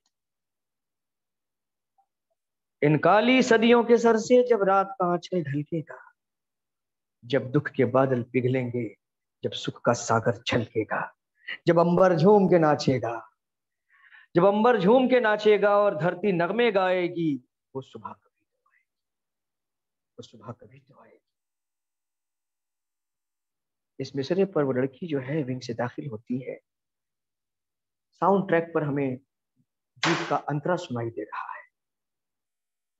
माना कि अभी तेरे मेरे अरमानों की कीमत कुछ भी नहीं, मिट्टी कभी है कुछ मोल मगर इंसानों की कीमत कुछ भी नहीं। इंसानों की इज्जत जब झूठे सिक्कों में न तोली जाएगी, वो सुबह कभी तो आएगी, वो सुबह कभी तो आएगी। लड़की तो विंग से बाहर निकल जाती है। साहिर लौट कर अपनी स्टडी में आकर के बैठ जाता है। सर झुकाए हुए वो कह रहा है, बंटवारे ने जो नफरत के बीज बोए थे उसे एक दरख्त बनना ही था, उस पर उसके फल भी आने ही थे। सो आए। जिस तहजीब ने, जिस जुबान ने, उर्दू जबान ने अपनी हड्डियां और खून इन हिंदुस्तान की आजादी के लिए लगाया था, आज उसी जबान के सर से चादर खींची जाने लगी। बैकग्राउंड में जैसे फसादियों और बलवाइयों के नारे सुनाई दे रहे हैं। साहिर चौंक कर यहाँ वहां देखता है। कुर्सी से उठकर स्टेज के फोरग्राउंड में आता है। उसके सामने गालिब सेंटिनरी का एक बोर्ड लगा हुआ है, जिसे देखकर वो कह रहा है, 21 बरस गुजरे आजादी कामिल को, तब जाके कहीं हमको गालिब का ख्याल आया। तुरबत है कहाँ उसकी, मस्कन था कहाँ उसका, अब अपने सुखन परवर जहनों में सवाल आया। जिन शहरों में गूंजी थी गालिब की नवा बरसों, उन शहरों में अब उर्दू बेनाम निशा ठहरी। आजादी कामिल का ऐलान हुआ जिस दिन, मातूब ज़बां ठहरी, गद्दार ज़बां ठहरी। हमारी तहजीब ने खुद अपने ही खंजर से खुदकुशी न की होती तो आज ये ना होता, आज ये भी ना होता कि सरहद के दोनों तरफ बंदूकें तनी होती। खून अपना हो या पराया हो, नस्ल आदम का खून है आखिर। जंग मशरिक में हो कि मगरिब में, अमने आलम का खून है आखिर। टैंक आगे बढ़े कि पीछे हटे, कोख धरती की बांझ होती है। फतेह का जश्न हो कि हार का सोग, जिंदगी मैयतों पे रोती है। जंग तो खुद ही एक मसला है, जंग क्या मसलों का हल देगी। आग और खून आज बख्शेगी, भूख और एहतियाज कल देगी। इसलिए ऐ शरीफ इंसानों, जंग टलती रहे तो बेहतर है। आप और हम सभी के आंगन में शमा जलती रहे तो बेहतर है। स्टेज पर एलईडीज के मुख्तलिफ रंगों के इम्तिजाज से जैसे कि बहुत सी परछाइयां रक्स कर रही हैं। इन परछाइयों में घिरा हुआ साहिर पूरे जोश, पूरे जज्बात से कह रहा है, कहो कि अगर आज भी हम सब खामोश रहे तो इस दमकते हुए खाकदां की खैर नहीं। जुनू की ढाली हुई एटमी बलाओं से जमी की खैर नहीं, आसमां की खैर नहीं। गुज़िश्ता जंग में घर ही जले मगर इस बार, अजब नहीं कि ये तन्हाइयां भी जल जाएं। गुज़िश्ता जंग में पैकर जले मगर इस बार, अजब नहीं कि ये परछाइयां भी जल जाएं। साहिर की आवाज, उसका जोश व जज्बा जैसे कि अपने उरूज पर पहुंचकर थम जाता है। लेकिन हॉल में उसकी आवाज की इको, उसकी बाज गश्त अभी तक गूंज रही है। दरख्त के साये से नौजवान और उसकी महबूबा साहिर को तक रहे हैं।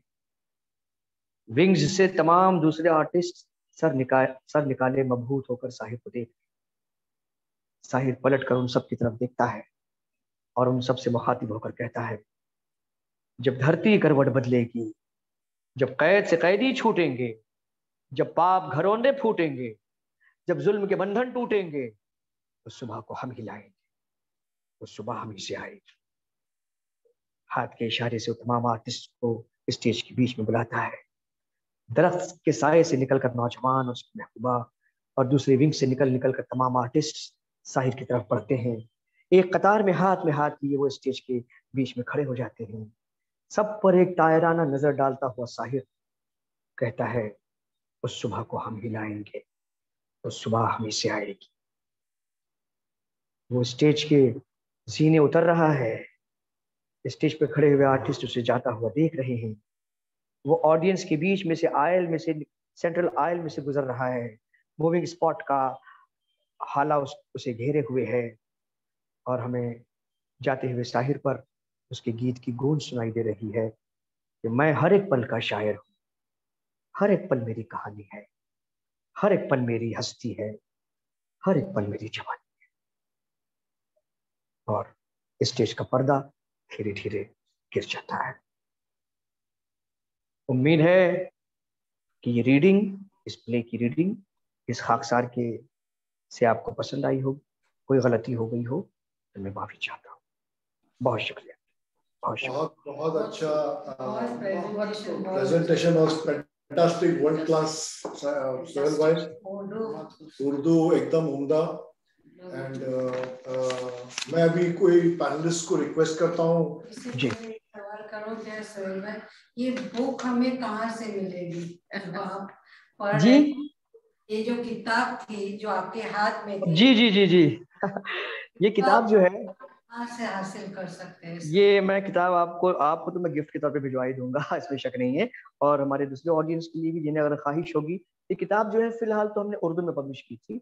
इसका देवनागरी और रोमनाइज्ड वर्जन जो है वो भी हम पब्लिश कर रहे हैं। उर्दू में आपको भिजवा दूंगा, और जिन्हें अगर देवनागरी में या रोमन लेटर्स में अगर चाहिए होगी ये किताब, तो मैं जैसे ही पब्लिश हो जाएगी मैं आपको इन्फॉर्म कर दूंगा। It will be available on Amazon and other platforms definitely. मैं भी रिक्वेस्ट करता हूँ संजय जी, आप अपने आप को अनम्यूट करें और please put on your video and we would like to chat with you Sanjay ji. Farooq, हमें मैसेज आ रहा है you can not start your video because the host has stopped it. इसका क्या इलाज है भाई? नहीं, मैं आपको कोहोस्ट बना दिया, आपका चालू हो जाएगा। आप अभी चालू करें अपना कैमरा। जी, चालू हो गया कैमरा आपका? हाँ, अब सब ठीक है? आवाज वगैरह आ रही है ठीक से फारूक? जी। अच्छा, तो भाई पहले तो बहुत गजब का ये प्रेजेंटेशन रहा, मजा आ गया। इतनी आपने बेहतरीन एक पेशकश की, तबीयत खुश हो गई, अव्वल तो ये।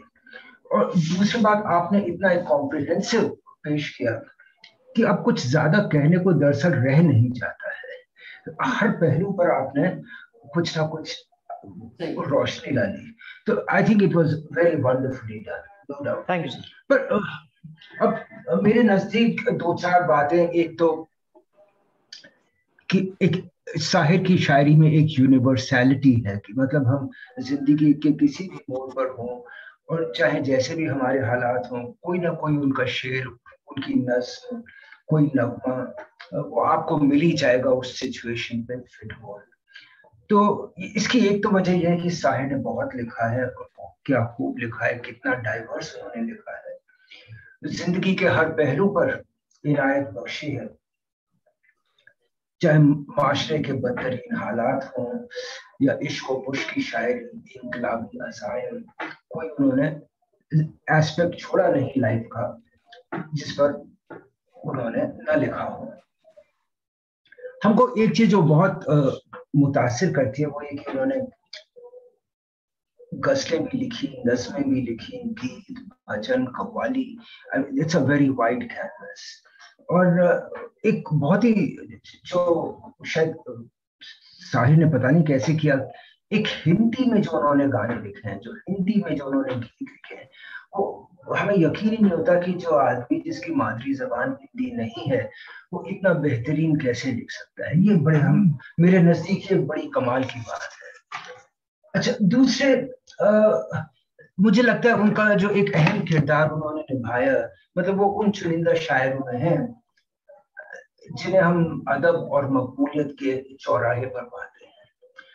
अमूमन जो तख्लीक अदबी मयार रखती है उसकी मकबूलियत महदूद होती है, और जो मकबूल होता है उसमें अदबी मयार नजर नहीं आता। पर साहिर ने क्या किया कि अपनी फिल्मी नगमों के जरिए मकबूलियत और अदबी मयार के इस दरमियान जो फासला था उसको कम किया, और ये उनका एक मेरे ख्याल से एक तारीखी किरदार रहा। इसमें और भी लोग थे, कैफी आजमी साहब का भी जिक्र करना चाहिए। तो हुआ क्या कि जहां फिल्मी नगमों का मयार बढ़ा, वहीं अदब की मकबूलियत में भी इजाफा हुआ। ये this I find is a signal contribution of Sahir Ludhianvi. और कुछ उनकी फिलॉसफी, जैसे आपने बताया कम्युनिज्म से उनका ताल्लुक रहा, प्रोग्रेसिव राइटर एसोसिएशन के थे, तो गरीब मजलूम इंसान साहिर की शायरी के मरकज रहे। अल्लामा इकबाल ने फरमाया है कि वो मेरा काम गरीबों की हिमायत करना, दर्दमंदों और ज़ईफों से मोहब्बत करना। तो ये जो जज्बा है ये साहिर की जिंदगी में, साहिर की एक्टिविज्म में, साहिर की शायरी में, उनके फलसफे में ये भरपूर नजर आता है। This is what makes him a more evolved person, जो ऊंची मयार की सोच उनकी, जो उनकी शायरी में भी झलकती है। और खासतौर जैसे एक छोटी सी कविता है, सुबह Nowruz, the new year morning, आप उससे वाकिफ हो शायद कुछ लोग। अब जरा सा देखिए कैसे लिखते हैं, भूखे जर्द गदागर बच्चे कार के पीछे भाग रहे हैं। ये न्यू ईयर ईव के बाद का सेलिब्रेशन है।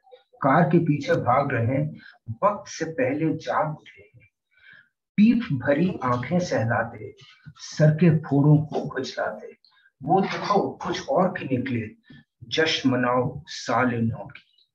तो ये एक दर्दमंदी जो आपने बताया, इंसानी दर्दमंदी उनमें बहुत ज्यादा थी। He could feel for others and that's a great quality I think, कि इंसान में इतनी सेंसिटिविटी हो कि वो दूसरे का दर्द समझ सके। जो महात्मा गांधी भजन गाते थे ना कि वैष्णव जंतु तेने कहिए जो पीड़ पर आई जाने है। So a truly evolved person is one who understands the pain of others. And Sahir उस लिहाज से I think he was a truly evolved person. और एक उन्होंने काफी खवातीन के हवाले से उनकी शायरी है वो भी बहुत उम्दा, बहुत बेहतरीन उन्होंने लिखी है। हमदर्दी उन्हें हमेशा रखी औरतों से, जैसी उनकी परवरिश हुई थी, जिन हालात में उनकी माँ ने उन्हें बड़ा किया था, खासे मुश्किलात पेश आए थे, उस वजह से शायद ये, और फिर कम्युनिस्ट फिलॉसफी का भी जो उन पर असर रहा, तो बहुत उन्होंने औरतों की बहुत ही अच्छा उन्होंने लिखा है।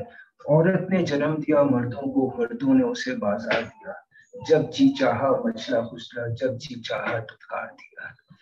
और इसी तरह पर आप देखिए, मदद चाहती है हव्वा की बेटी, यशोदा की हमजिन्स राधा की बेटी, पैगंबर की उम्मत सुलेखा की बेटी, सना ख्वान तकदीर से मशरिक कहाँ है। बहुत बढ़िया नज्म, वेरी पावरफुल पोइट्री। और एक जो सबसे काबिल हैरत बात मुझे ये लगती है, this ability to feel the pain of others. अब मैं आपका तवज्जो चाहूंगा, एक गाना फिल्म नीलकमल में है और जो हम सब ने कई दफा सुना है, और वो इस तरह से है कि बाबुल की दुआएं लेती जा जा तुझको सुखी संसार मिले। हर शादी में, विदाई में, रुखसती में हम सब ये सुनते हैं और ये सबकी आंखें पुरनम कर जाता है, आंखें सबकी भीग जाती हैं। उसमें हैरत की बात यह है कि this has been written by a person, इस शख्स ने इस गाने को लिखा है। उन्होंने ना कभी शादी की, ना कभी उन्होंने एक बाबुल का किरदार अदा किया, और ना ही किसी बेटी की विदाई या रुखसती की। इसके बावजूद भी such intense emotions that he can bring in this song, I think this is really, ये कुछ खुदा की इनायत है उन पर। बहुत ही, his imagination is very powerful, and the ability to feel the pain of others. ये चंद बातें मुझे कहनी थी फारूक, और फिर तो अगर डिस्कशन चले तो रात भी कम पड़ेगी। but I will stop here, and I would once again like to thank Suhail for an excellent presentation. मतलब बहुत ही बढ़िया हमें लगा. Thank you sir, thank you very much, बहुत शुक्रिया आपका, बहुत शुक्रिया. मैं रिक्वेस्ट करता हूँ रुखसाना जी को, would you like to react something to this, Sohail bhai, or should I request Rukhsana ji to put in her? Rukhsana ji would like to say something? Yes, I would like to say. सबसे पहले तो मैं सोहेल जी ये कहूंगी कि आपका presentation बहुत ही उम्दा म्यार का था. उर्दू तो माशाल्लाह बहुत खूब बोलते हैं. एक आपका तो सिर्फ स्टेज, साउंड ट्रैक, स्पॉटलाइट, इस पे आपने साहिर की पूरी जिंदगी को उसी छोटे से एक चार दीवारी जैसे उसमें आपने फिक्स कर दिया है. उसमें शायर जैसा एक अलमिया शायर है, उसके हिस्सास शायरी के हर तनाजुम को आपने उसके अंदर हर चीज को आपने उसमें पेश किया है. रूमानियत को बोलो, सोशलिज्म को लेके हर चीज, यानी जिस वो शायरी में जो उनकी बात थी वो हर चीज आपने पेश की है. जी बहुत शुक्रिया. तो जिंदगी और मोहब्बत मुतवार पर उनकी कामयाबी की वजह से उनके कलम की ताकत थी, तो उनको ऐसे दबी उनकी पर्सनालिटी थी, हमेशा वो सोचते थे उसी तरह से. एक और मैं बात ये कहना चाहूंगी, लोग उनको सिर्फ नज़मों का शायर कहते थे, गजल का शायर नहीं कहते थे. हो सकता है ये उस जमाने की एक हो सकती है कि शायर लिखना शुरू किया तो वो तरक्की पसंद जमाना था, उसमें हुस्न और इश्क के हिस्से ज्यादातर थोड़ा सा कम कीमत, कम काम, छोटा सा काम समझा जाता था. और इस तरह से ये इम्पोर्टेंट है कि शायर ने दूसरे शायरों की तरह गजल बिल्कुल नजरअंदाज नहीं किया. उन्होंने गजल भी लिखे, गाए बाग आए, वो गजलें लिखते रहे, फिर उनकी गजलें भी उम्दा पाई गई एक अलग तेवर के साथ. जैसे मैं एक शेर कहना चाहूंगी, मैं जिंदा हूँ मुश्तहर कीजिए, मैं जिंदा हूँ मुश्तहर कीजिए, मेरे कातिलों को खबर कीजिए. इसी गजल का दूसरा शेर है, जमीन चुप है आसमां दूर है, जमीन चुप है आसमां दूर है, बसर हो सके तो बसर कीजिए. तो ये जिंदगी को लेके उनकी थिंकिंग, उनकी उसके अंदर बताया गया है. उनको काफी लोग ऐसे भी कहते थे कि वो मुनकिर खुदा थे, लेकिन उनकी दुआया अशार, उनके भजनों और उनके खवालियों को देखकर ऐसा नहीं लगता कि वो मुनकिर खुदा थे, वो बिल्कुल खुदा को मानते थे. ये चीजें, दो तीन चीजें मैं कई बार कहीं से पढ़ चुकी हूँ. इसके लिए मैं आपने भी एक खवाली है कि खुदाए बरतर तेरी जमीन पर, जमीन के खातिर ये क्यों जंग क्यों है. माशाल्लाह देखिए ना कितना अच्छा, वो खुदा को मानने वाले थे, लोग उनको खुदा को न मानने वाला सोचते थे. बस बाकी सारी चीजें मैं संजय जी से सहमत हूँ. आपका प्रेजेंटेशन बहुत ही अच्छा रहा, उसके तहे दिल से दाद देती हूँ. अभी मैं रिक्वेस्ट करता हूँ कांचन जी से कि आप अपना वीडियो ऑन करें और कुछ बोलें. कांचन जी. मैं फूल टांक रहा हूँ तुम्हारे जूड़े में, तुम्हारी आंख मसरत से झुकती जाती है, न जाने कौन सी मैं बात कहने वाला हूँ, जुबान खुश्क है, आवाज रुकती जाती है.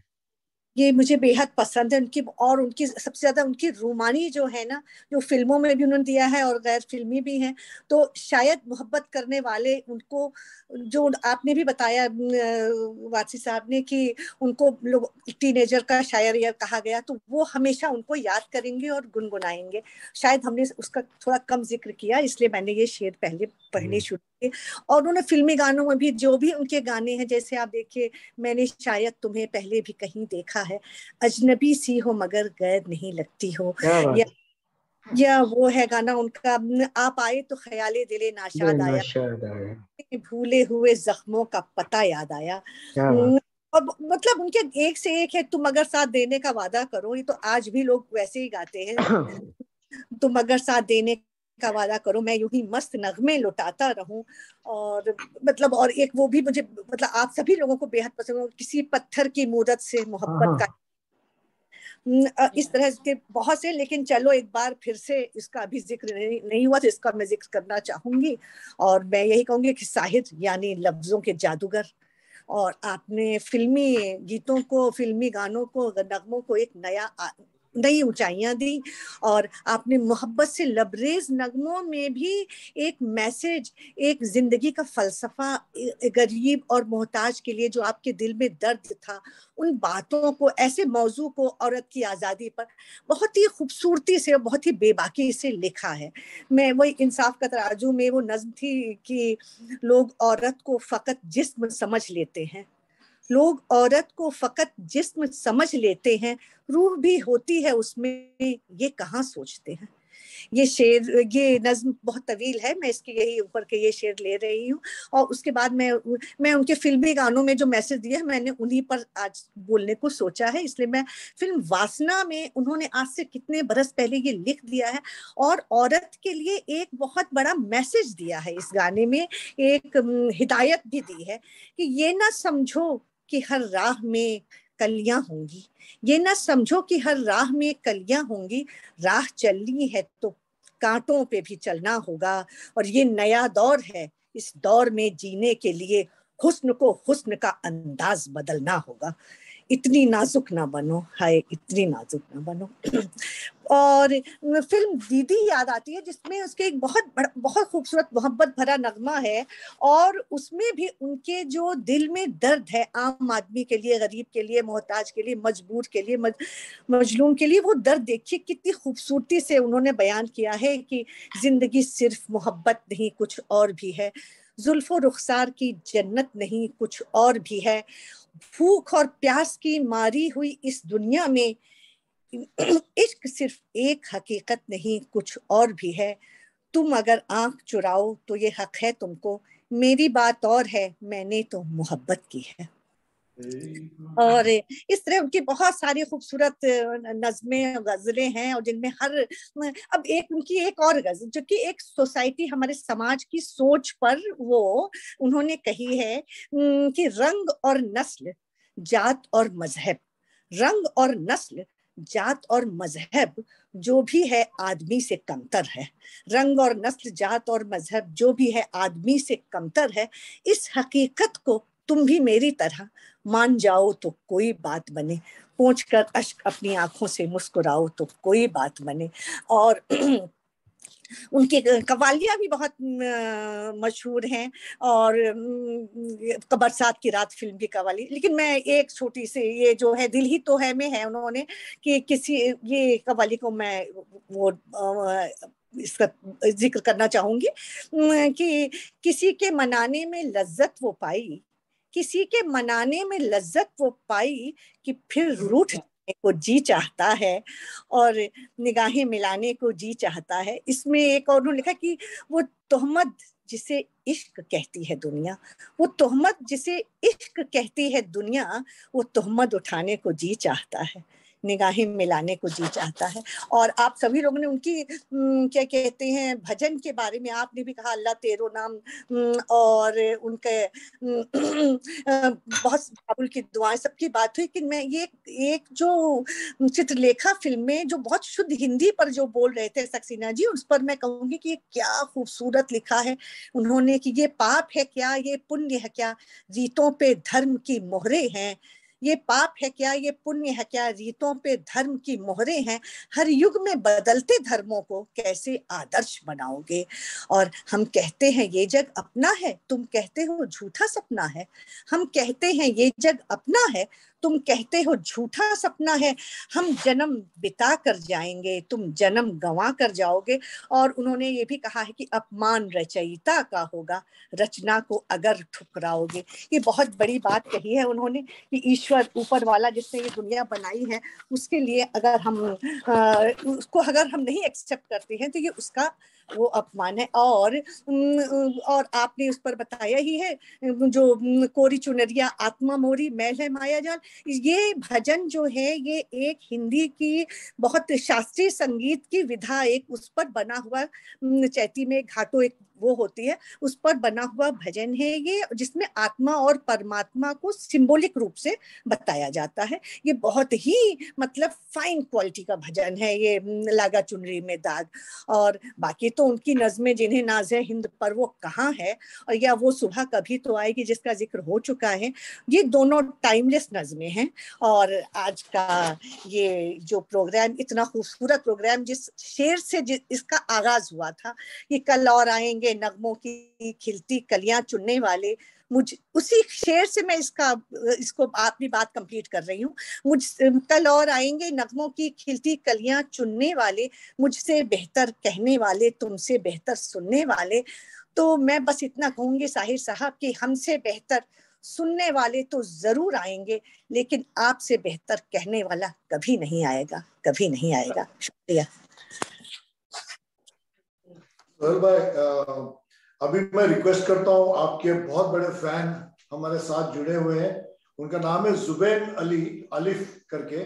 जुबैन भाई आप अपना आप प्लीज आप ऑन हो जाइए और मैं आपको चालू करता हूँ। बोलिए जुबैन भाई। बहुत बहुत शुक्रिया। मेरी आवाज आ रही है? जी जी जी आप बोलिए सर। जी जी बहुत बहुत शुक्रिया फारूक साहब और सोहेल भाई, अस्सलाम वालेकुम। वालेकुम सलाम। बहुत बहुत मैं एक ही वर्ड में कहना चाहूंगा, लाजवाब प्रेजेंटेशन, बहुत ही बेहतरीन। मतलब मोहब्बत की कहानियां किरदारों के गुजर जाने के बाद भी जिंदा रहती है। ये एक ऐसी शय है जिसके खरीदार जमाने के बाजार में हमेशा दिखते हैं। और आप जैसे उम्दा तजुर्बेकार आर्टिस्ट ऐसी शायरियों को और इन शायर जो भी ये शायर है इनकी उम्दा नज़मों को लोगों तक पहुंचाने का जो काम कर रहे हैं, बहुत ही बेहतरीन, बहुत ही बेहतरीन। मतलब आपका अंदाज़े बयां, आपके तलफ़्फ़ुज़, उर्दू की मीठी ज़बान, शायर की नज़में और शायरी और अल्फाज की जो चुस्त बंदिश थी, तो इनसे पूरे पूरे नाटक का जो मंचन है वो हमारे सामने खड़ा कर दिया था बेसिकली। तो एक ऑडियो प्ले की तरह आपकी आवाज गूंज रही थी, जिसे हम लोग थिएटर में रीडर्स थिएटर कहते हैं। मैं बेसिकली थिएटर बैकग्राउंड से हूँ, तो मुझे बहुत मजा आ रहा था सुनने में। और मैं मतलब पूरे नाटक का तस्वीर कर पा रहा था। बस सुन के ही इतना मजा आ रहा था कि मैं सोच रहा था कि इसको सामने देखने का एहसास ही कुछ और होगा। जी जी बस आप दुआ कर दीजिए, एक दिन सोहेल भाई को पुणे लाएंगे और अच्छे थिएटर में उनका प्रोग्राम करेंगे। इंशाल्लाह इंशाल्लाह जरूर, जरूर बिल्कुल कोशिश करेंगे जरूर। और इंशाल्लाह जब भी आपकी बुक देवनागरी में आएगी तो मुझे एक भेंट जरूर कर दीजिएगा। जरूर जरूर सर, जरूर जरूर। बहुत बहुत शुक्रिया आपकी मोहब्बतों का, बहुत शुक्रिया। जी तो थिएटर आर्टिस्ट होने के नाते मेरे कुछ मुख्तसर से सवालात है जो मतलब आपको सुनते हुए मेरे जहन में उभरे, तो मैं वो आपको पूछना चाहूंगा। तो पहला सवाल मेरा ये था कि मतलब ये बहुत ही अलग अलग कलाओं को आपने इसमें इकट्ठा किया है, इनका मिश्रण किया है। नाटक का नैरेटिव इतना खूबसूरत है कि शायरी हो या डायलॉग्स हो, आपके सीन्स हो, गाने हैं, फिर कथक डांस है, डांस फॉर्म है, तो सभी को आपने एक बहुत बेहतरीन तरीके से एक माला में पिरोया है। तो इस नाटक को लिखने का आपका एक्सपीरियंस कैसा रहा? ये अलग बाकी नाटकों से ये बहुत डिफरेंट है, तो क्या आप वो हम सभी के साथ शेयर कर सकते हैं? जुबैर साहब, ये बड़ा समझिए कि बुनियादी सवाल है इसको लेकर के। और जहां तक की ये बात है कि ये नाटक है, तो मैं थोड़ा सा बचता हूँ इसे नाटक या प्ले कहने से। इसकी वजह ये है कि देखिए, जो नाटक के या प्लेस, जैसे कि आप थिएटर आर्टिस्ट हैं, आप बेहतर जानते हैं कि थिएटर के अपनी टेक्निकलिटीज एक अलग चीज होती है। और मैंने थोड़ा सा इसके अंदर डंडी मार करके कहना चाहिए कि इसे एक स्टेज शो की तरह तरतीब दिया। तो जहां तक टेक्निकलिटीज की बात है, वो तो आपने नैरेटिव में सुना ही होगा कि जिस तरह से उसका स्क्रीन प्ले चल रहा था, तो मैंने किस तरह से इसको किया है वगैरह वगैरह। दूसरा ये कि अब वो तो हमें मिल जाता है, एक तरह से रेडीमेड मिल जाता है, हमें एलईडीज मिल जाती है, हमें स्पॉट्स मिल जाते हैं, बने बनाए प्रोफाइल्स मिल जाते हैं, हमें स्पोक मशीन्स मिल जाती हैं। वो अब इमेजिनेशन का इस्तेमाल करना होता है। जहां तक कि इस प्ले लिखने की जो इंस्पिरेशन है वो साहिर की जो शख्सियत है और उसका जो फन है, इसमें एक बात मैं आपसे अर्ज करना चाहता हूँ, जो कि साहिर के फन और शख्सियत को पोर्ट्रे करने के लिए जो बहुत बड़ी एक बाधा, एक बहुत बड़ी एक मुश्किल सामने आ जाती है। चाहे वो साहिर पे किताब लिख रहे हो आप, चाहे वो साहिर पे प्ले बनाना चाह रहे हो या फिल्म लिखना चाह रहे हो आप, उसमें मुझे लगता है कि एक बहुत बड़ी प्रॉब्लम पैदा होती है, और वो प्रॉब्लम है अमृता प्रीतम। आप साहिर के फन और शख्सियत पर प्ले बनाने जाएं या उसकी कहानी सुनाने जाएं तो वो बन जाती है अमृता प्रीतम की प्रेम कहानी, और साहिर कहीं उसके पीछे छुपने लगता है। इस प्ले में जैसा आपने सुना कि वो लड़की आपको बार बार दिखाई देती है जो उसके फ्लैशबैक में आ रही है, वो अमृता प्रीतम भी हो सकती है, वो सुधा मल्होत्रा भी हो सकती है, वो कौर भी हो सकती है, वो कोई भी हो सकता है। हमने उसको नाम नहीं दिया कि कहीं ये अमृता प्रीतम की या सुधा जी की इसके ऊपर कोई छाप पड़ जाए और साहिर की फन और शख्सियत उसके पीछे छुप जाए। कोशिश मैंने ये की कि ऐसे अमृता प्रीतम की सिर्फ प्रेम कहानी या रसीदी टिकट का एक समझिए जो उनकी लिखी हुई जो किताब है अमृता प्रीतम जी की, कि कहीं साहिर को लिखते लिखते जो है कहीं वो स्टेज पर अमृता प्रीतम की रसीदी टिकट ना बन जाए। क्योंकि अमृता प्रीतम ने इतना बोल्डली उसको लिखा है, हर चीज को साहिर के बारे में लिखा है, उससे एक तरह से गुजरते हुए उसके रोमांटिसिज्म को बाकी भी रखना है, जो कि साहिर की एक रोमांटिक लाइफ थी, उसकी रेवोल्यूशनरी लाइफ थी, उसकी एक समाजी जिंदगी थी, उसके बचपन का एक वो प्रॉब्लम चाइल्ड जैसा एक बच्चा था, और फिर वो बॉलीवुड का एक बेहतरीन कामयाब लिरिसिस्ट था। ये वही इनकलाबी रुझान था साहिर का जिसने उससे 1 रुपया ज्यादा लूंगा मौसीकार से और लेकर दिखाया, और उसने लिरिसिस्ट का, नगमा निगार का नाम मौसीकार और सिंगर के साथ अनाउंस करवाया। ये ऐसा नहीं था कि भाई मुझे पैसे ज्यादा चाहिए या मैं शोहरत का भूखा हूं, नहीं, ये था कि लिरिसिस्ट को, गीतकार को उसका ड्यू रिस्पेक्ट जो है वो नहीं मिल रहा है, उसका ड्यू से मिलना चाहिए। साहिर मुझे बहुत बड़ा एक वो था। तो साहिर को जब मैंने लिखना शुरू किया है तो उसकी जिंदगी में इतने डायमेंशंस थे और इतने उसके गाने थे, आप समझिए कम से कम 150 गाने तो हमने सेलेक्ट किए थे कि ये इस्तेमाल करेंगे।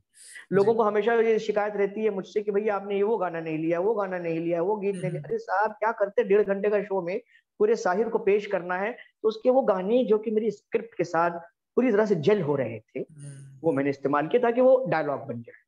इसमें एक जो टेक्निकली बात जो कभी कभी मैं अपने आप को बड़ी शाबाशी देता हूँ वो ये कि साहिर की जो पोइट्री है, उनकी शायरी को डायलॉग की तरह इस्तेमाल करने का मैंने काम किया है और दिल खोल कर किया। मैं समझता हूँ कि ये 1.5 घंटे के प्ले के अंदर इसके 40% जो है वो साहिर की शायरी आपको सुनाई देती रहेगी जो डायलॉग की तरह इस्तेमाल होगी।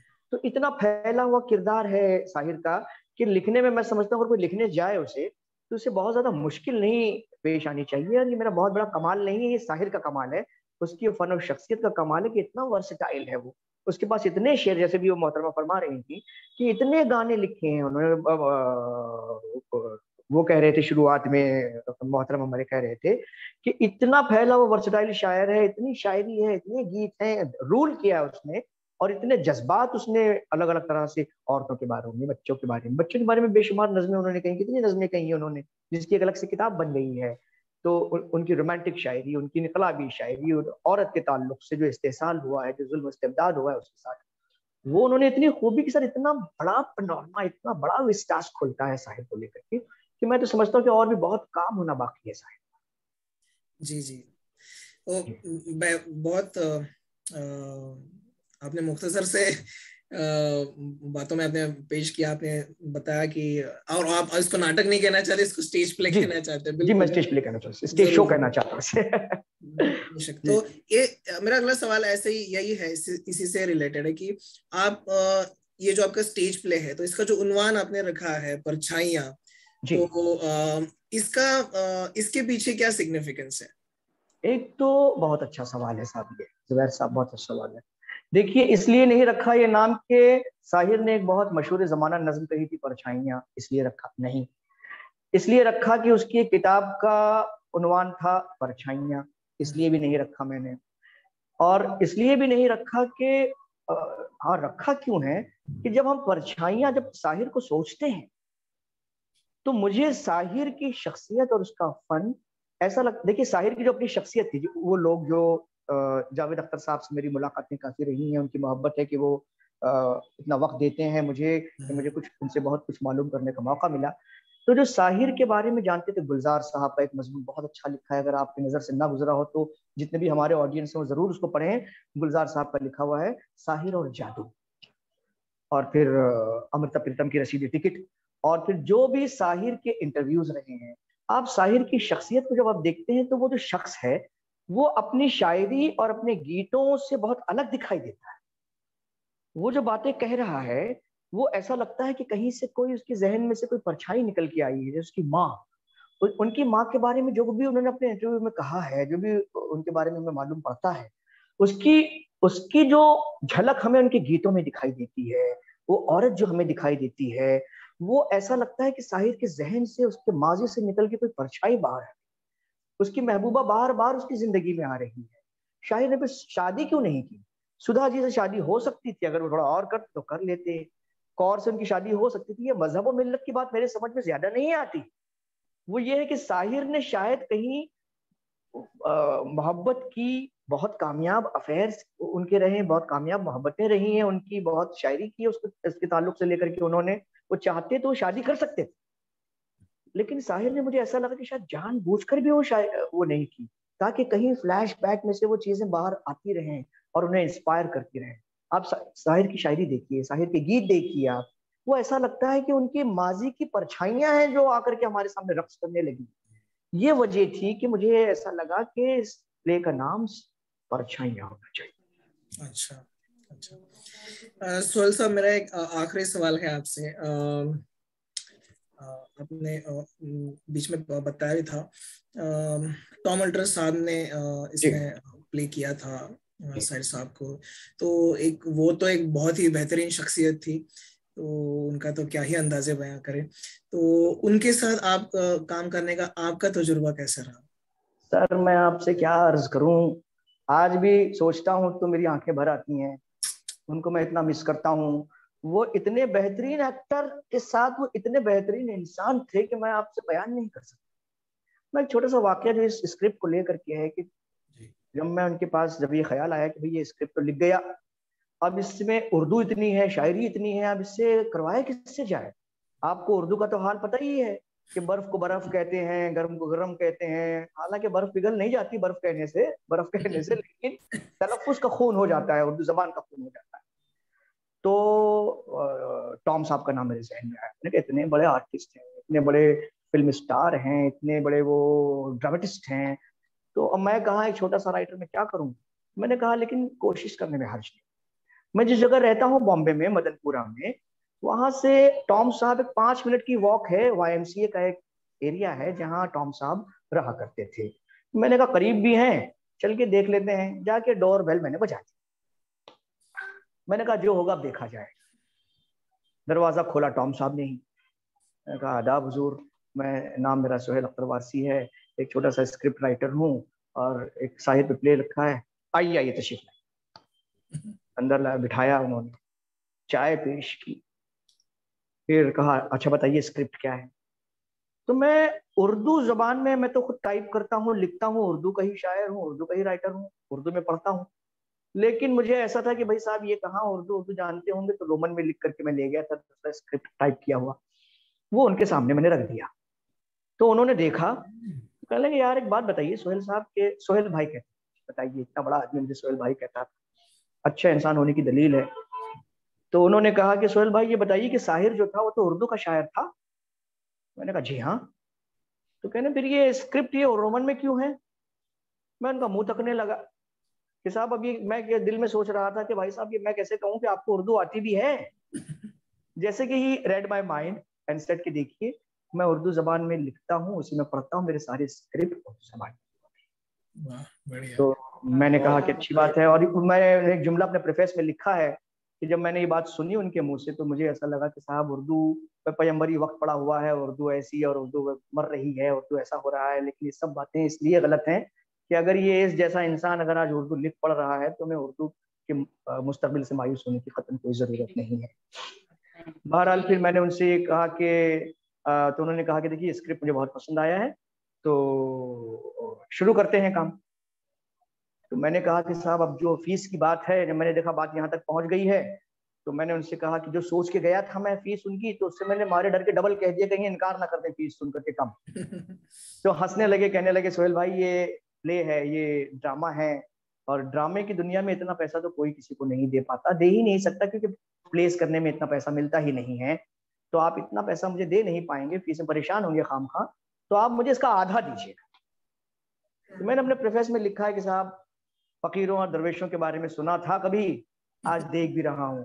तो टॉम साहब ऐसे इंसान थे, फकीर दरवेश आदमी थे, बहुत प्यारे इंसान थे, और उन्होंने बड़ी मोहब्बत से ये प्ले किया, और ऐसा शानदार प्ले किया। दर्जनों प्लेस हमने इंडिया में अब्रॉड किए इसको, और बहुत अच्छा लगा, बहुत अच्छा साथ था। उनका इंतकाल कर जाना मेरे लिए तो एक जाती नुकसान के तौर पर मैं देखता हूँ।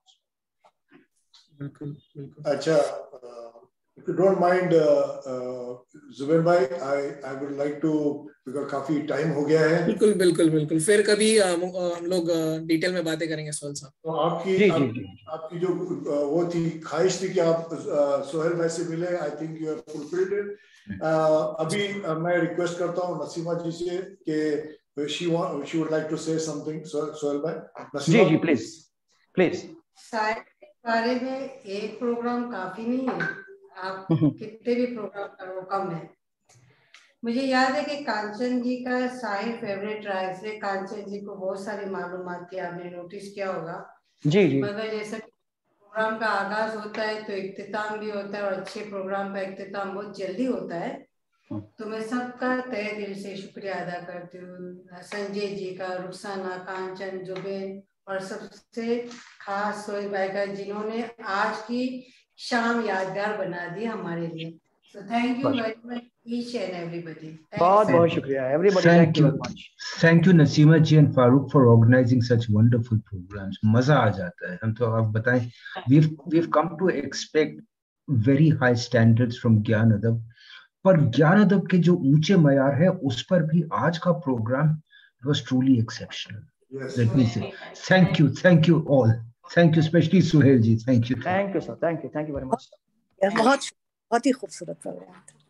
Thank you everybody, and Sohail bhai, any closing words you would like to say before we end the program? Sir मैं तो बहुत ही शुक्रगुजार हूँ ज्ञान अदब का, आप सब लोगों का, फर्दन इंडिविजुअली तमाम लोगों का, हमारे सारे ऑडियंस जुड़े हुए हैं उनका भी। और मैं आखिर में ये बात फिर एक बार दोहराना चाहूँगा, ज्ञान अदब जो अदबी काम कर रहा है और इनके फाउंडेशन जो बच्चों के लिए काम कर रही है, इसके लिए मैं चाहता हूँ कि हमारे तमाम ऑडियंस इससे आके जुड़ें। जैसे इन्होंने कहा 50 रुपए से 50,000 तक के जो भी आप दे सकते हैं, ये नियतों की बात है, ऊपर वाला आपकी नियतों को देखता है। और जो इतने खूबसूरत काम कर रहे हैं इसमें आप उनके दस्तबाजू बने, उनकी मदद करें, उनकी हिम्मत अफजाई करें। और जब भी आप मेरी खिदमत होगी मैं हाजिर हूँ। और ये बात आप ना भूलें फारूक भाई कि उन्हें आकर के प्ले भी करना है। yes, ये तो अभी इंशाल्लाह करेंगे। सबसे पहले आपको ही रिक्वेस्ट करेंगे, और हो सके तो स्मिता जी को भी इनवाइट करेंगे। जी जरूर। She is a versatile singer, या वेरी टैलेंटेड। जो सूफी गाना गाते हैं बहुत ही अच्छा गाते हैं। जी लाजवाब। तो फिर हमारे तरफ से खुदा हाफिज and thank you very much.